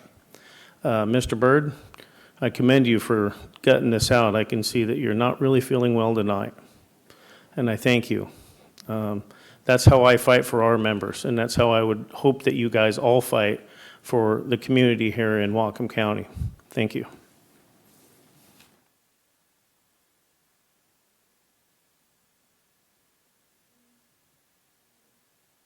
Hi, my name is James Christensen, and I live here in Bellingham. And I want to talk about the languages in public schools and clinics and offices and bars, and all of them, for captioning. You know, like you go to a bar and they don't have captioning on the TVs. And recently in Seattle, they had an ordinance that passed. So it's required that all public places are required to have captioning. And also in Portland, Oregon, that recently passed. And in San Francisco and Maryland State, that passed. But it's not required to have to ask for the captioning on.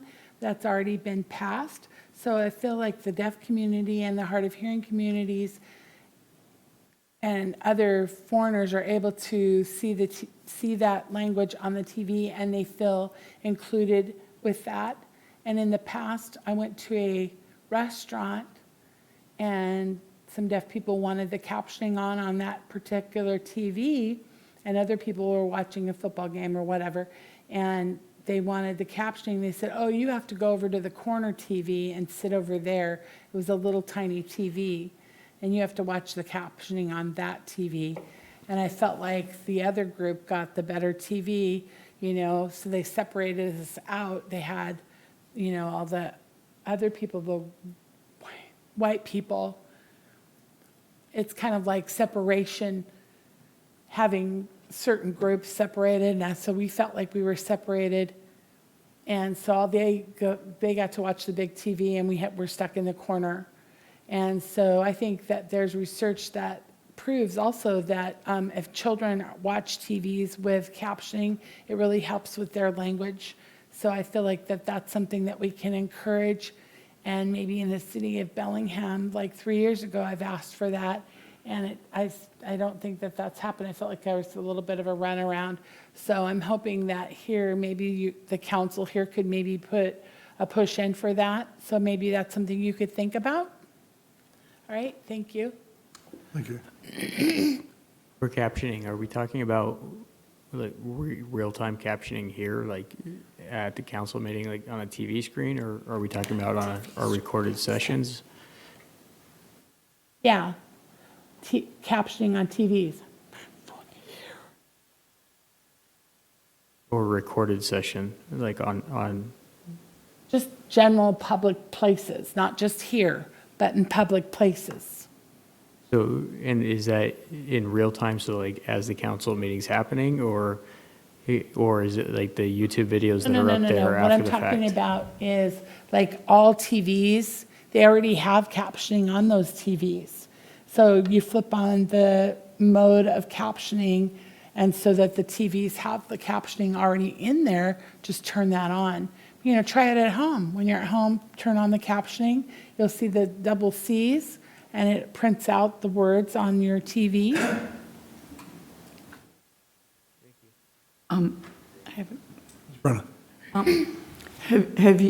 Have you been to the city of Bellingham about this? Yes, I have 3 years ago. Well, you might want to do it again, because a lot of the public places you're talking about are within the city of Bellingham, and they would probably have some say about it. But it's a good idea.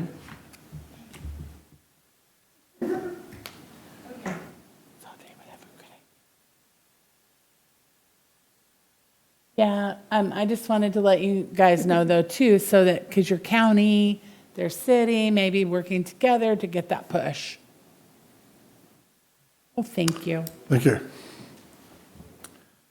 All right, I have Mr. Remmel. Toss a coin, huh? I'm here, hi. And then anybody else who wishes to speak after these two gentlemen, please line up or we'll close the public session. Good evening, esteemed council. Marcus D. I'd like to start by saying I really would like to renew the moratorium, and I've always felt well represented by this council in that, and so I'm going to continue to feel that as I move on to another subject. But as a displaced fisherman in this county, I feel that as I needed to retrain, as we move along, we all need to learn how to retrain to adapt to new changes in our world. That said, I'm here to speak to you tonight, kind of update you a little bit about what I've been working with my group, Open Carry Hammers, in dealing with and confronting groups open carrying in our parades and restaurants and parks and places, and public places. There is actually a statute on the books in Washington State. It's a Washington State law that says that you can't do these things. You can't gather together in groups and march in parades, and you can't organize in public with those weapons, and that's very clear. And so I just was at City last night, and they had actually prepared some when I got there, and so the city attorneys presented that the reasoning now, whereas before the reasoning was, we don't see this marching with a banner in the parade as marching, and we don't see the organizing as organizing. I said, well, that's great. But, so last night they were a little bit more ahead of the game, and they presented something that I'm not so familiar with, not all caught up with, because I just started reading it this morning, and I've had some other things to do today. So, I'm just a humble pirate, and them to be a lot of words.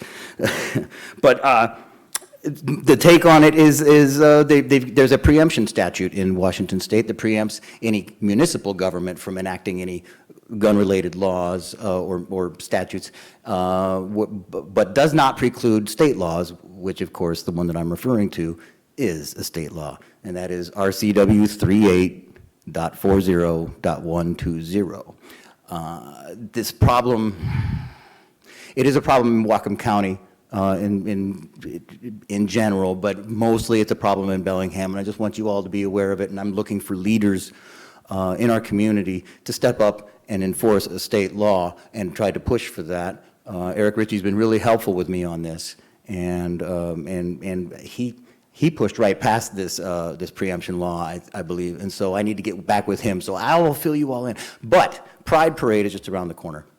And these people, the open carry group in Whatcom County 30 seconds, likes to please. march in the parade, and they like to have a man a booth there and organize there. And these items are definitely outlined in the law as illegal. When we see a group of people who come in orange shirts or red shirts, the opposition to this is not about that issue, what I'm talking about. Try to imagine every orange shirt in here has a loaded weapon on display. It's kind of uncomfortable. The reason we all do these displays is so that we can be seen as a group, and so we can be, it's kind of powerful. And I just want you to kind of think about that. What would that look like for you? I don't think under Washington state law there's any reason they can't do that here. And I think that maybe we shouldn't have them doing that here. So I appreciate your time, and keep an eye on this issue, please. And please, I invite all of you or any one of you to join us, move forward with this, and try to get this state law enforced in Whatcom County, the first place in Washington state to enforce it. Let's do it. Thank you. If there's no one after Mr. Remmel, we'll close the open public session. Good evening, Council. Alex Rammel here in Bellingham. Wanted to talk to you about the Cascadia Law draft ordinance that was under discussion this afternoon. Wanted to say thank you to Councilmember Brown for your sense of urgency that you're bringing to moving this process forward. I will agree with the folks from Labor who have advocated for and supported the decision to slow it down, take a good long look at this ordinance before moving it to the next step in the process. Since that decision has been made, which I agree with, my understanding is there is an opportunity for the council to ask a series of questions, and I'd like to suggest a couple of questions that could and should be asked. The draft ordinance includes an allowance for steady increase in refinery production capacity as a permitted use. That's based on either a 1% figure or a complicated population algorithm. I would submit that we cannot hit our goals on climate change, the ones established by the county government, by the state government, by the United States government, or under the International Paris Agreement if we continue to increase our production of fossil fuels. I'm not saying we should never, but they should not be a permitted use. It should be changed to a conditional use. So I'd urge you to ask that question and to make sure that you're setting a standard that's based on our real and concrete goals. I would also urge that renewable fuels, things like ethanol, renewable diesel, biodiesel, should be included under the same set of standards. Ethanol trains, for example, are just as dangerous as crude oil trains. The risks associated with renewable diesel spill are exactly the same as spilling other petroleum products in the water. And depending on the feedstock, the carbon footprint of those products can be as bad or in some cases even worse than conventional fuels. We should be using the same standards across the board. I'd also note that it appears to me, I may have misunderstood this section, but it looks like transshipment facilities at existing refineries are a permitted use as long 30 as they seconds, fall please. below that increased threshold. I think that's a mistake. I think transshipment facilities should absolutely be a conditional use. The final thing I note is there's a section on non-capacity improvements. I just want to make sure everybody in the audience and paying attention observed that section. I think that's an important step in the right direction. It allows for a lot of refinery maintenance, safety upgrades, and those kinds of things to be allowed as a conditional use. Thanks so much. Thank you. Is there anybody else for the open public session? Seeing none, we'll close the open public session and next item up. Next item up is Consent agenda, Mr. Sidhu. Consent agenda from Finance and Administrative Services Committee, and there are 6 items. The 5 items received 3-0 vote and 1 item 2-1 vote in the committee, and I so move for approval. It's been moved for approval. Any discussion? Seeing none, all in favour say aye. Aye. Opposed? Sorry, do you have your hand up, Mr. Bird? First item is Hang on, Mr. Sidhu. What item was 2-0? 2-1. 2-1. AB 2019-342. You want the record to reflect that one of these was a vote of 2-1. Right, that one I ended up voting for, right? Mr. Bird, I had a Scribner here. Mr. Bird, can you use the microphone, please? Sorry? Can you use the microphone? I can't hear I was saying I was, does- that's the one I asked for a presentation on later, but I could be wrong right now. It's okay.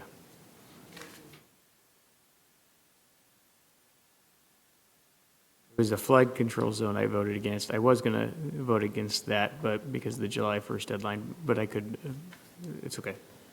Was that We're I gonna don't vote know if again that was a anyway. consent agenda item. I think it was, I It's thought not, it was it's not. consent That's where- agenda item, sorry. here to, yeah, it was, I don't know. Number 8. Number 8 is what I thought it was. Okay, so now you've interrupted the voting process. For clarity, I'm going to go back. Is there any further discussion on items 1 through 6? Seeing none, all in favour say aye. Aye. Opposed? That passes 6-0 with Mr. Buchanan absent. Mr. Sidhu. Okay. The next item is AB 2019-334, request for authorization for county executive to enter into a commercial lease agreement between Whatcom County and Cornwall Center, Inc. for use of the parking lot at the Bellingham Senior Activity Center in the total amount of $118,260 over 5 years, with cost sharing from the City of Bellingham and Whatcom Council on Aging. Received 3-0 vote. I so move for approval. It's been moved for approval. Any discussion? Seeing none, all in favour say aye. Aye. Opposed? That passes 6-0 with Mr. Buchanan excused. Next item is AB 2019-335, request for authorization for the county executive to enter into an interlocal agreement between Whatcom County and City of Bellingham to allow for cost sharing of the parking lot lease at Bellingham Senior Activity Center in the amount of $78,879 over 5 years. Been moved for approval. Any discussion? Seeing none, all in favour say aye. Aye. Opposed? That passes 6-0 with Mr. Buchanan excused. Next item is the AB 2019-338, request authorization for the county executive to enter into a contract amendment between Whatcom County and Cascade Connections to provide services to the individuals with developmental disabilities for an additional year in the estimated amount of $1,145,600 for an estimated total amended contract value of $3,093,326. This received 3-0 vote in the committee, and I so move for approval. It's been moved for approval. Any discussion? Seeing none, all in favour say aye. Aye. Opposed? That passes 6-0 with Mr. Buchanan absent. Next item is AB 2019-343, request authorization for the county executive to enter into a contract amendment between Whatcom County and Work Opportunities to provide services to individuals with developmental disabilities for an additional year in an estimated amount of $478,800 for an estimated total amended contract amount of $1,564,161. This received 3-0 vote in the committee, and I so move for approval. Been moved for approval. Any discussion? Seeing none, all in favour say aye. Aye. Opposed? That passes 6-0 with Mr. Buchanan actually technically excused. The next item is AB 2019-344, request authorization for the county executive to enter into a contract amendment between Whatcom County and Colchon Supported Employment to provide services to individuals with developmental disabilities for an additional year in the estimated amount of $923,125 for an estimated total amended contract amount of $3,404,224. This received 3-0 vote in the committee, and I so move for approval. It's been moved for approval. Any discussion? Seeing none, all in favour say aye. Aye. Opposed? That passes 6-0 with Mr. Buchanan excused. The next item is AB 2019-345, request authorization for the county executive to enter into a contract between Whatcom County and Washington Vocational Services to provide employment or community inclusion services to individuals with developmental disabilities in an estimated amount of $191,225. This also received 3-0 vote in the committee, and I so move for approval. It's been moved for approval. Any discussion? Seeing none, all in favour say aye. Aye. Aye. Opposed? That passes 6-0 with Mr. Buchanan excused.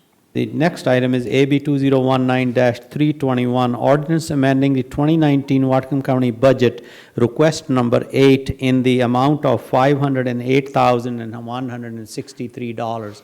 This also received 3-0 vote in the committee, and I so move for approval. It's been moved for approval. Any discussion? Seeing none, would the clerk please call the roll? Tyler Bird, Yes. Todd Donovan, Yes. Carol Frazee, Yes. Satpal Sidhu, Yes. Barbara Brenner, Yes. Red Brown, Yes.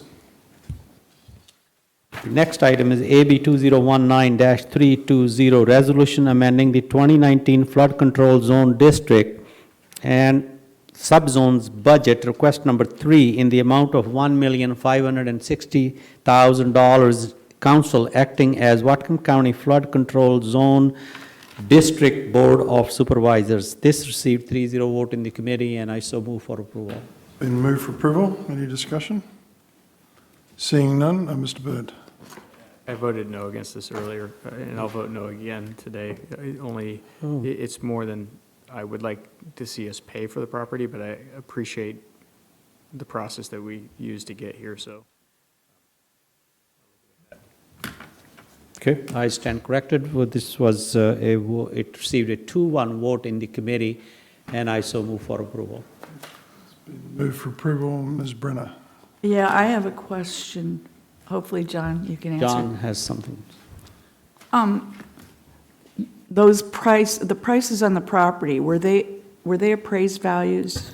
No, at this point, well, I shouldn't say that for certain. I don't know for which properties appraisals have been done. So this authorizes us, this puts the money in the account. Yes. That creates the condition by which we can go get those appraisals and then bring any property decisions back to the council to have. Okay, so those we're not discussions voting then. on the properties? No. The appraised- We're okay. just allocating the funds for that. That is correct. And keep in mind that the River and Flood Division received a grant for $6 million, of which this is the first installment of those dollars, and the first areas of the program are working towards those acquisitions.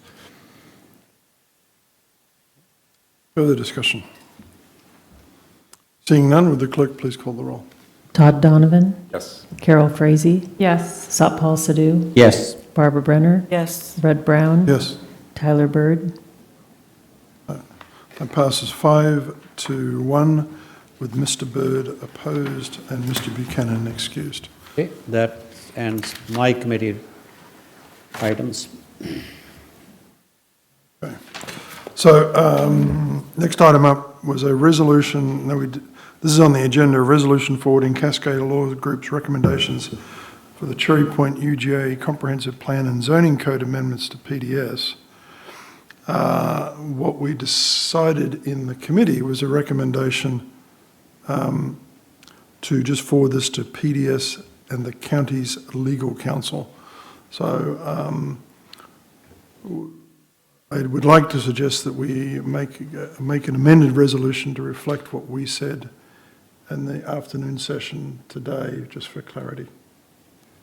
What did you say that?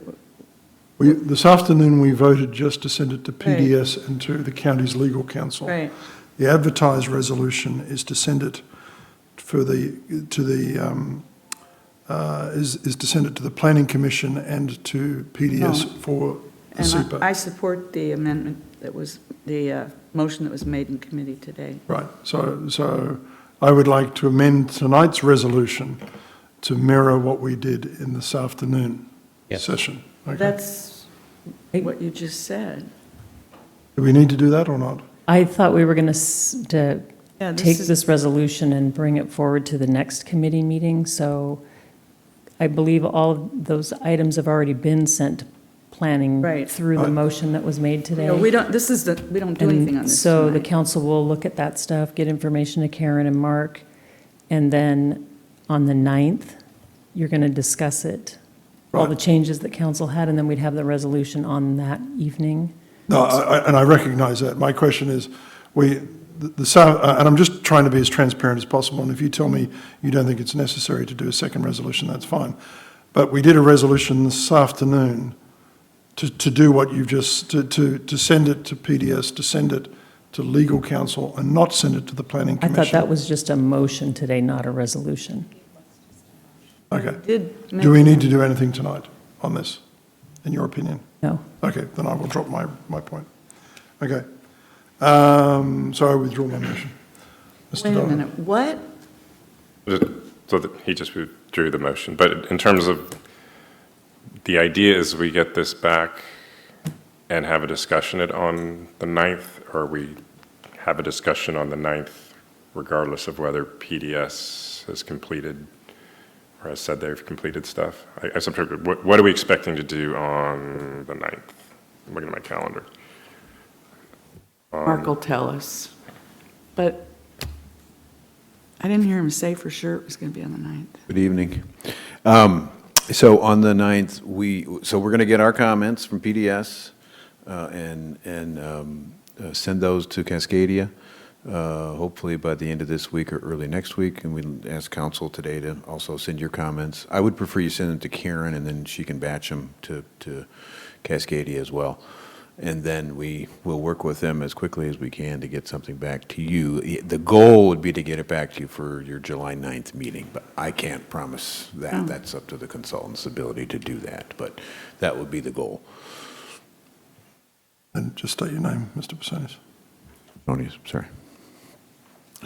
Brenna.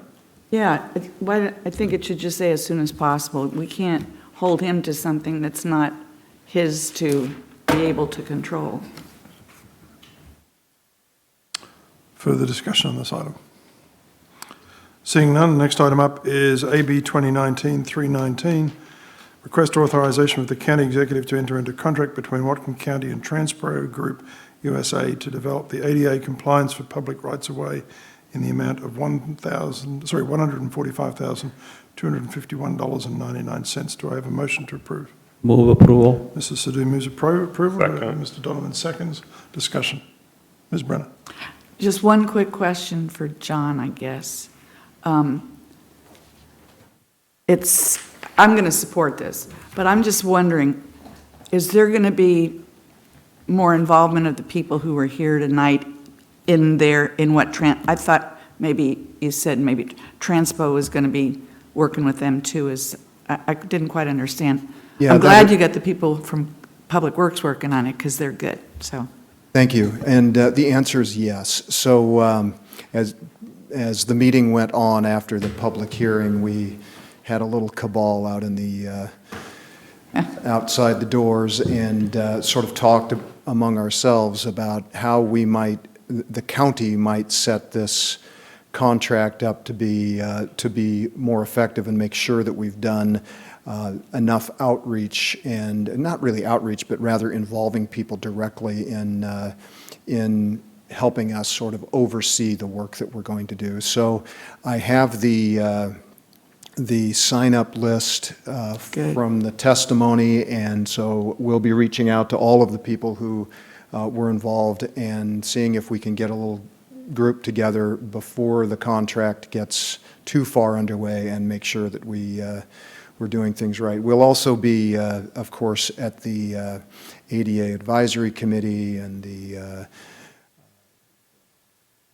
Disabilities Advisory Committee to inform folks of what we're doing and ask for input from them as well. So I think there'll be a pretty robust conversation to be had. And I'm fine with that. I was extremely surprised to hear that one of the members of the development advisory, or not, I don't know if he's on the committee or not, didn't know about the committee till about a week or two ago. Did you?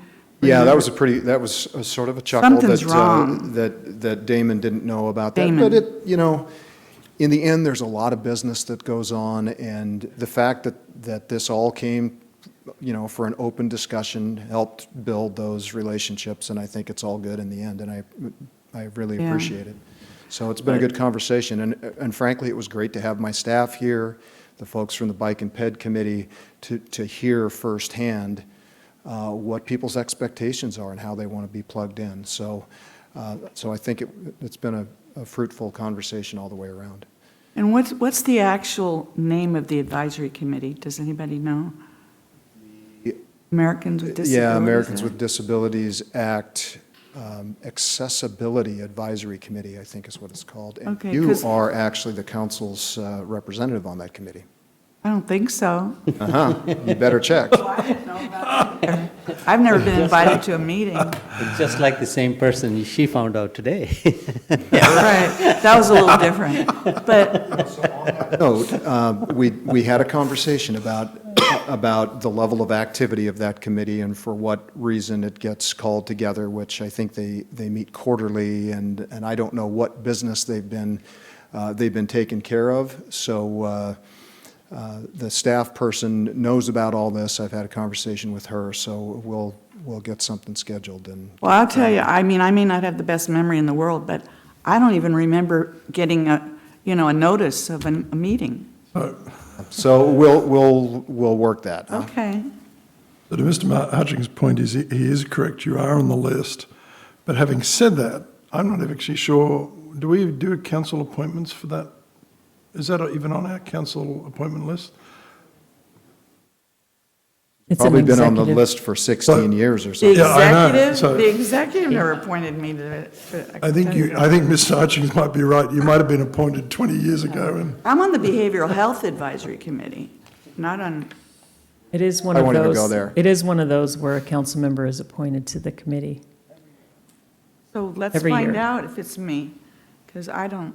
I can go grab the sheet right now. if Oh, you want. sure, that'd be fine. I'm not going anywhere. okay, thank you, Mr. Hutchings. Sorry, just before we do, so we do have a motion on the floor, correct? Yeah, Mr. Bird. What? John, no. Dana brought it up earlier during open session, and Councilmember Brenner had asked you about it. I understand that you don't have the resources and the skill set necessarily internal to your department for this type of thing. But for $145,000, I'm curious, I mean, is there a way to, and if so, is there a reason why we don't do a temporary position for, say, 1 year, where we hire someone on board that does have the skill set? It seems like we could get somebody to do something like this for less than $145,000 a year, but actually have them for a longer period of time, and in doing so, have the ability to maybe tackle other projects at the exact same time versus just this one. So That's a very reasonable question, and it sort of goes to the stability of our workforce and we generally aim at delivering our core services, and those are the FTEs that we try and retain over the long haul, and in very few instances do we hire people specifically for short-term work, because then we're hiring people and letting them go again. And of course, when we hire somebody of that caliber, we're talking about, well over $100,000 of, maybe not well over, but over $100,000 of fully loaded FTE, right? So you're talking about salary plus benefits and all of that. So there are other considerations that go along with that.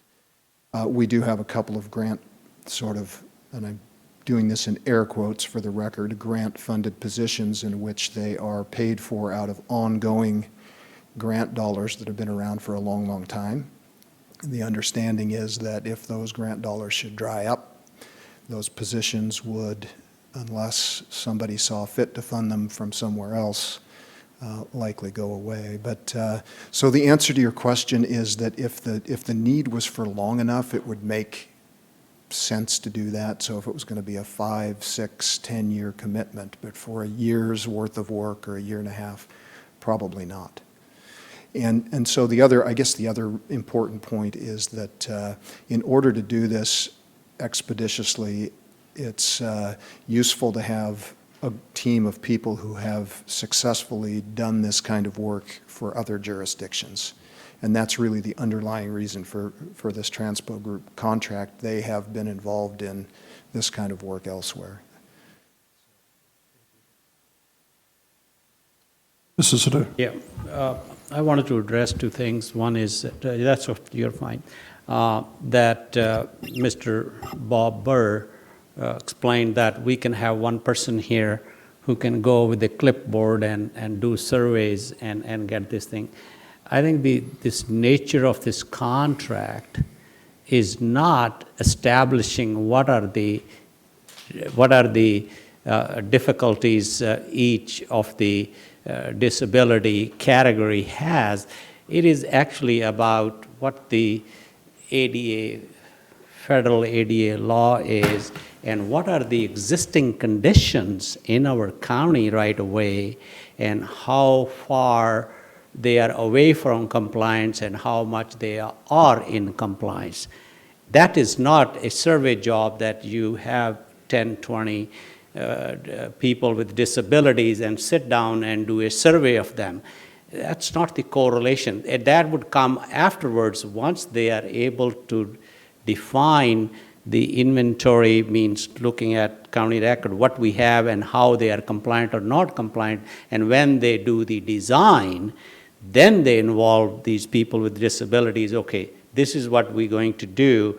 What are the other ideas they do that? The second part, that having all kinds of expertise at the county. First, who a professional engineer would like to come work on a one-year jobs? How many people are available who will quit their job, say, oh, Whatcom County needs somebody for a year. You find somebody when you need it.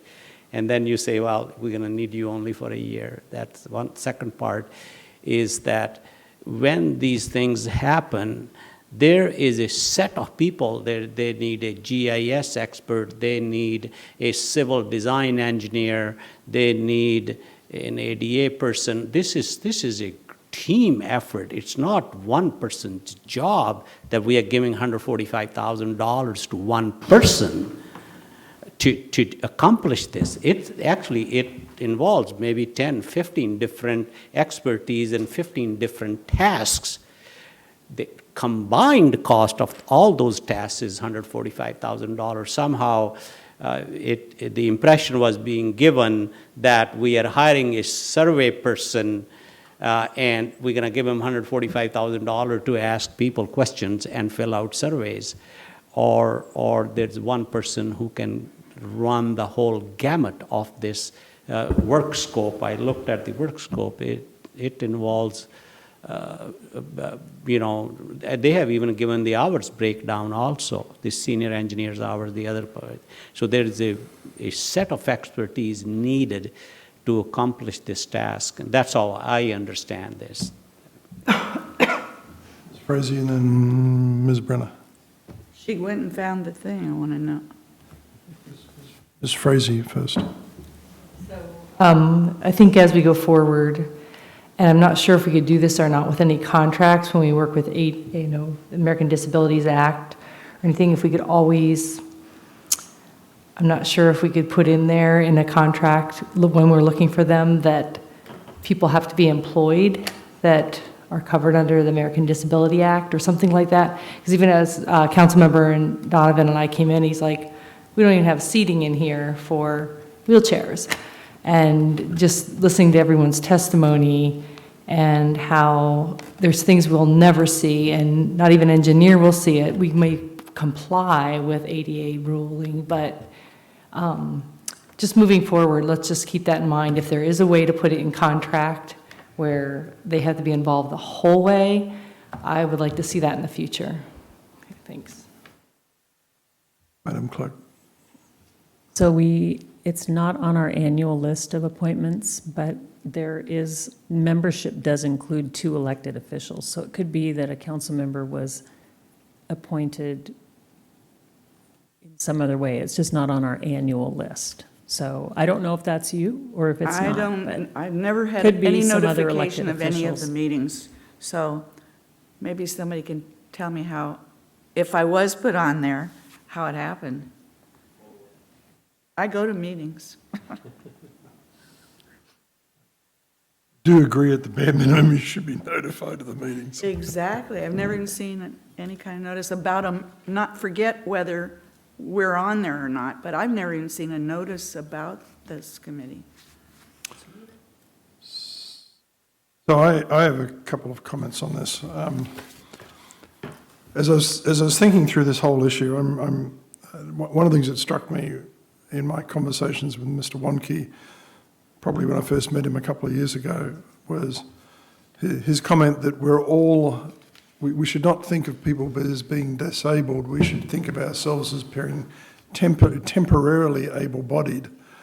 Yeah, somebody said that tonight, one of them. And one of the images that comes to me is I've got this photograph, this old black and white photograph of my mother skiing when she was a young woman. And she used to ski when it was real work because there were no ski lifts. So if you wanted to ski, you had to walk up the hill first and then put your skis on and then ski down. That's how she started out. That was her early life.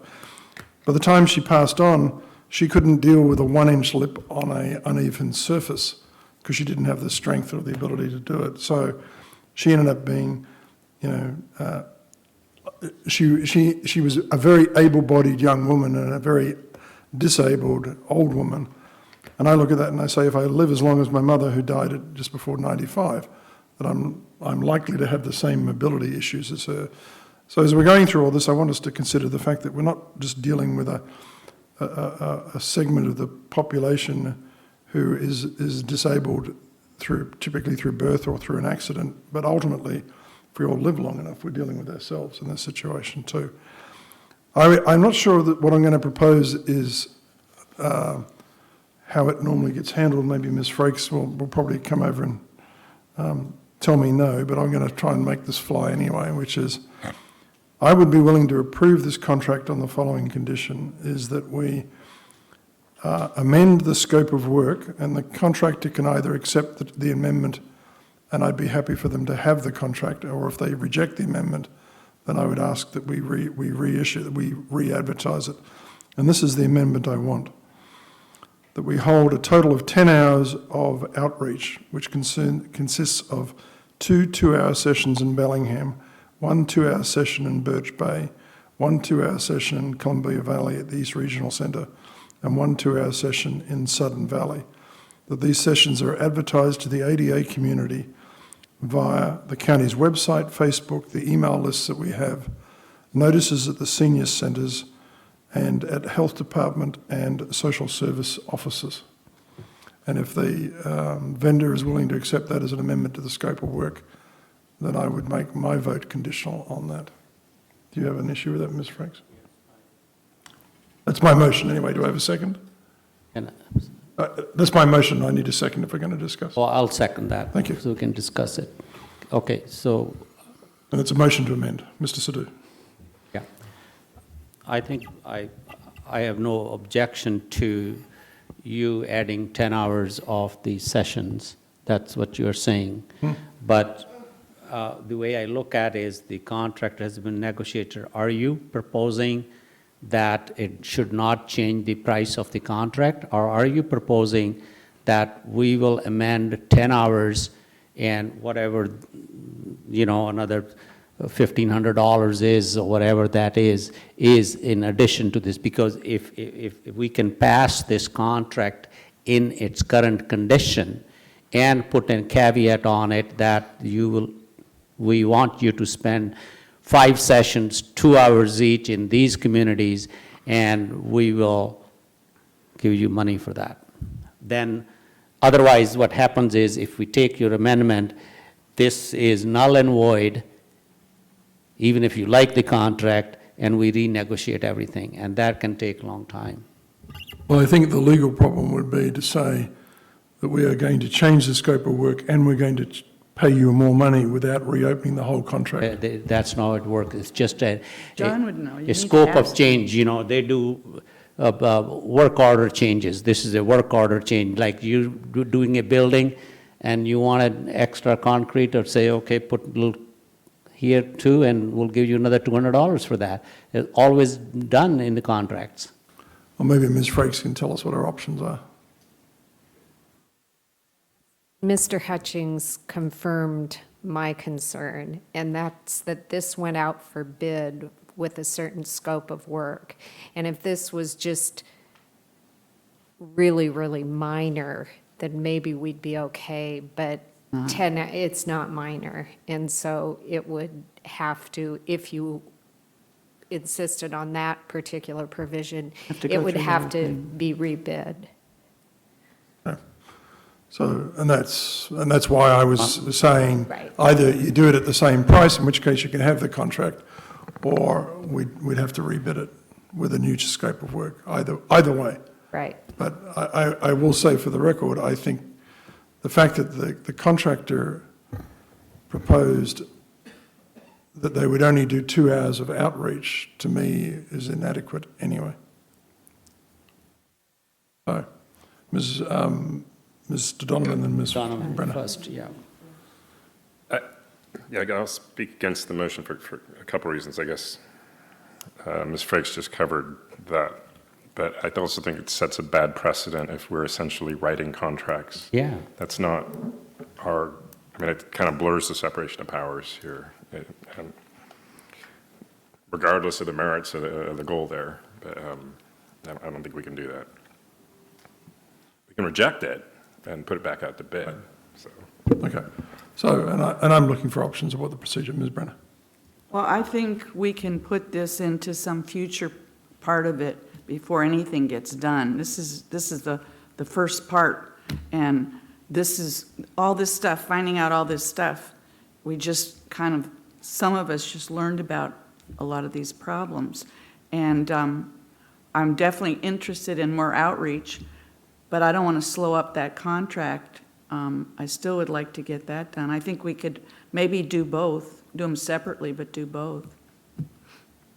Mr. Sadhu, and then I got a question from Mr. Hutchings. My question is to Mr. Hutchings, that if you sign the contract the way it is, and then can't you generate a change order like you do on other contracts? Yeah, there is opportunity to amend the contract. Once it is signed. Once it is signed. Yes. Now, exactly how that's written into this particular contract, I'm not sure, but it is a process that we go through all the time.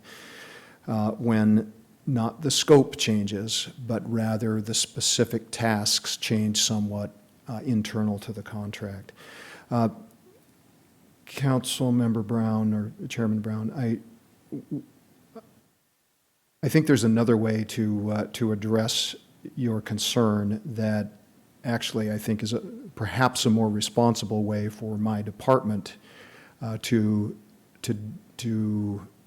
embrace the conversation that's happened today, and that is that we pick up the additional outreach commitment outside the contract, which frankly is part and parcel of how this is intended to work in the first place.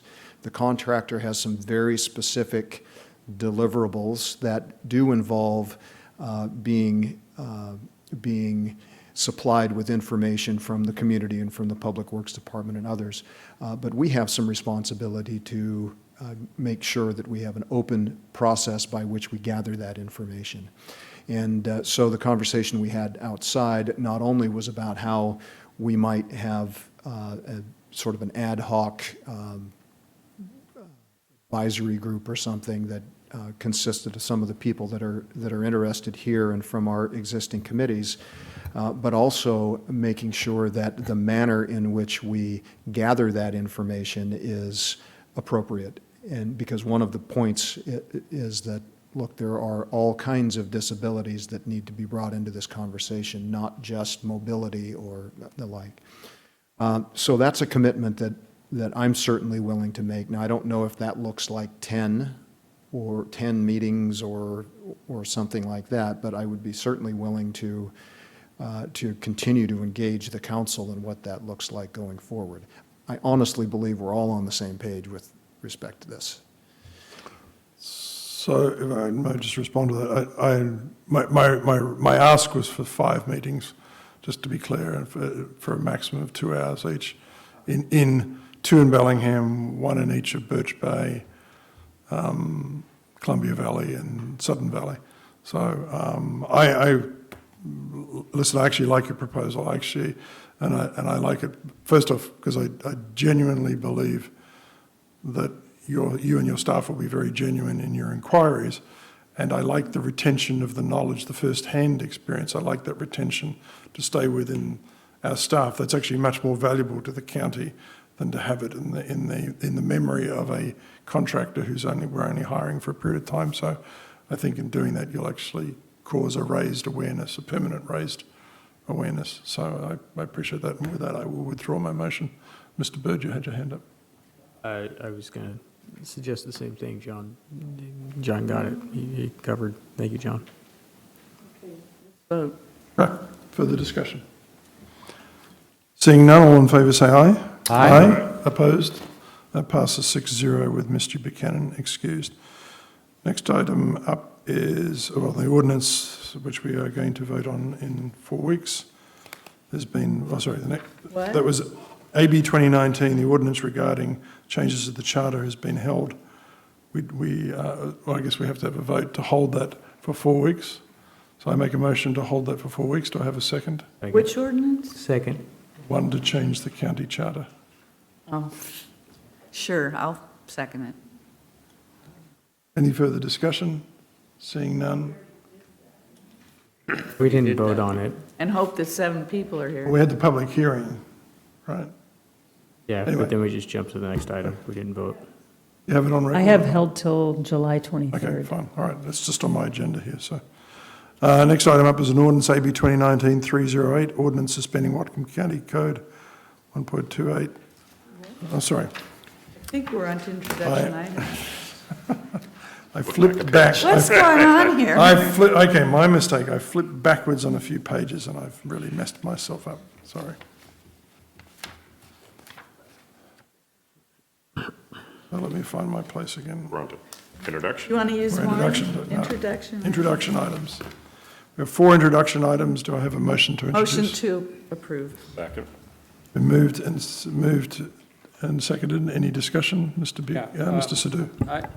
I wanted to us really look at the scheduling, like for the AB 2019-339, the interim moratorium, because that is date sensitive, isn't it? That when it is expiring. I have those all figured out. So introducing it tonight gets us to where we want to be. So what happens, would it end?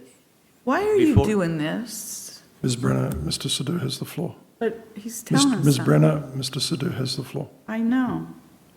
Mr. Oh, Sadhu, we please. need to think about that when we renew it and goes up to a certain time, and then what happens after that? Does it happen within this year, or by the time we will be able to finish all the code amendments and everything? Because I would not want to see that we come back to such a deadline and say, oh, we need another extension of the moratorium. I mean, even this itself is way too long to do that. So, but we are necessitated because of the process we have right now. All I'm trying to say is that we should be cognizant of the fact that we finish everything before the extension ends. That's all I'm saying. If that's figured out, I'm fine with that. But would it be, then if it goes to the new council, that's another thing you got thought of. If you go in January and there is a new council, the new council members, it changes the game because they're going to have to start from zero. They're going to say, okay, what is this about? You know?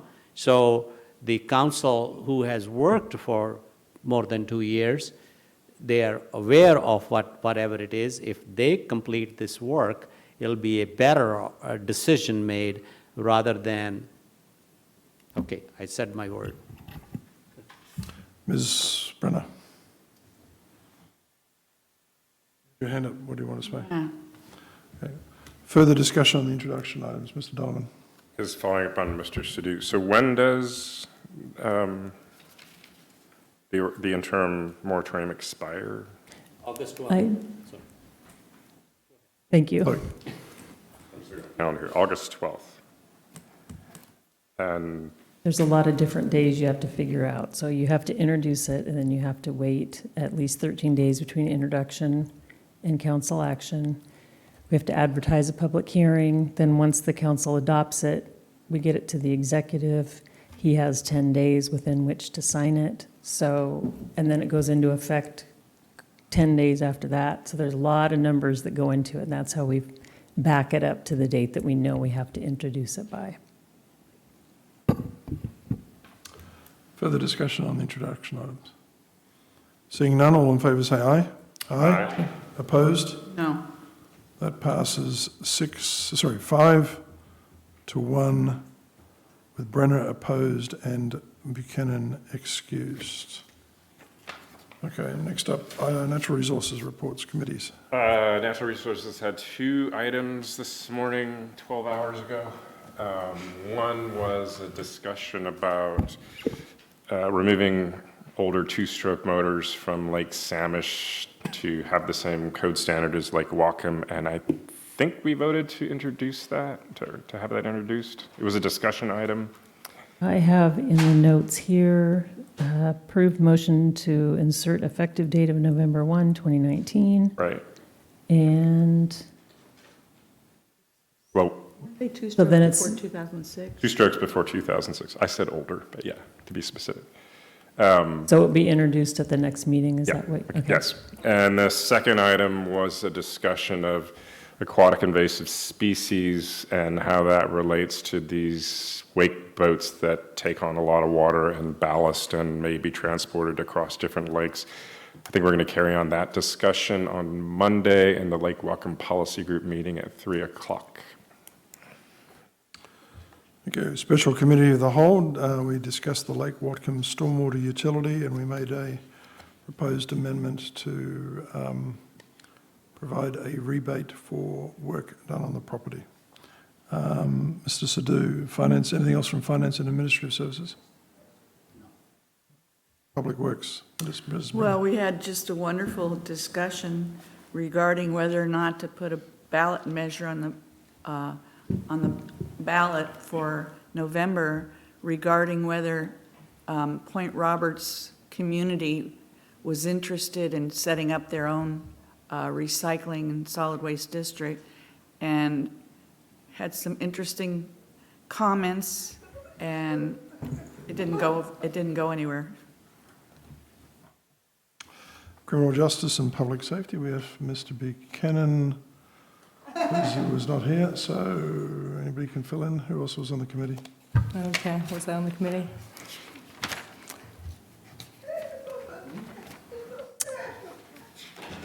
So we had a report from, we did not have a report from EMS, but we did have a report from Sheriff Alfo about everything they've been doing, and they are doing a lot of diversion from the jail, and things are looking good. Thank you. Planning and Development, Mr. Bird. No update. Right. And then the Special Committee of the Whole, we had a discussion about the Deer Creek Water Association franchise and the Glenhaven Lakes Club franchise, and as if I recall correctly, we voted to forward those for a vote, I guess, next council meeting. So, any other items? Council member updates, Ms. Rosie. I just wanted to say that our community lost a special member a week and a half ago, Naomi Ban, a Holocaust survivor. Most people have heard her speak. And I know most of our kids have heard her speak, and I think that was really important, how she always taught love over hate. And I know the last time I heard her speak was at your service, Councilmember Sidhu, in 2017. So I just wanted to acknowledge her and what she's done for our county and to our kids and all over the world. Dawn. I was able to see both of my kids on Father's Day in the same city. That was a big deal. And congratulations to all the graduates, particularly the UC Davis College of Engineering class of 2019. Go Aggies. Especially. Do you have a conflict of interest on this particular issue? Punchy at this hour, so I got nothing. Mr. Sidhu, and I have nothing else. Oh. Ms.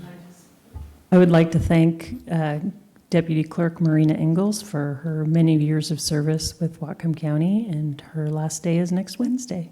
Right. Stay tuned. Thank you.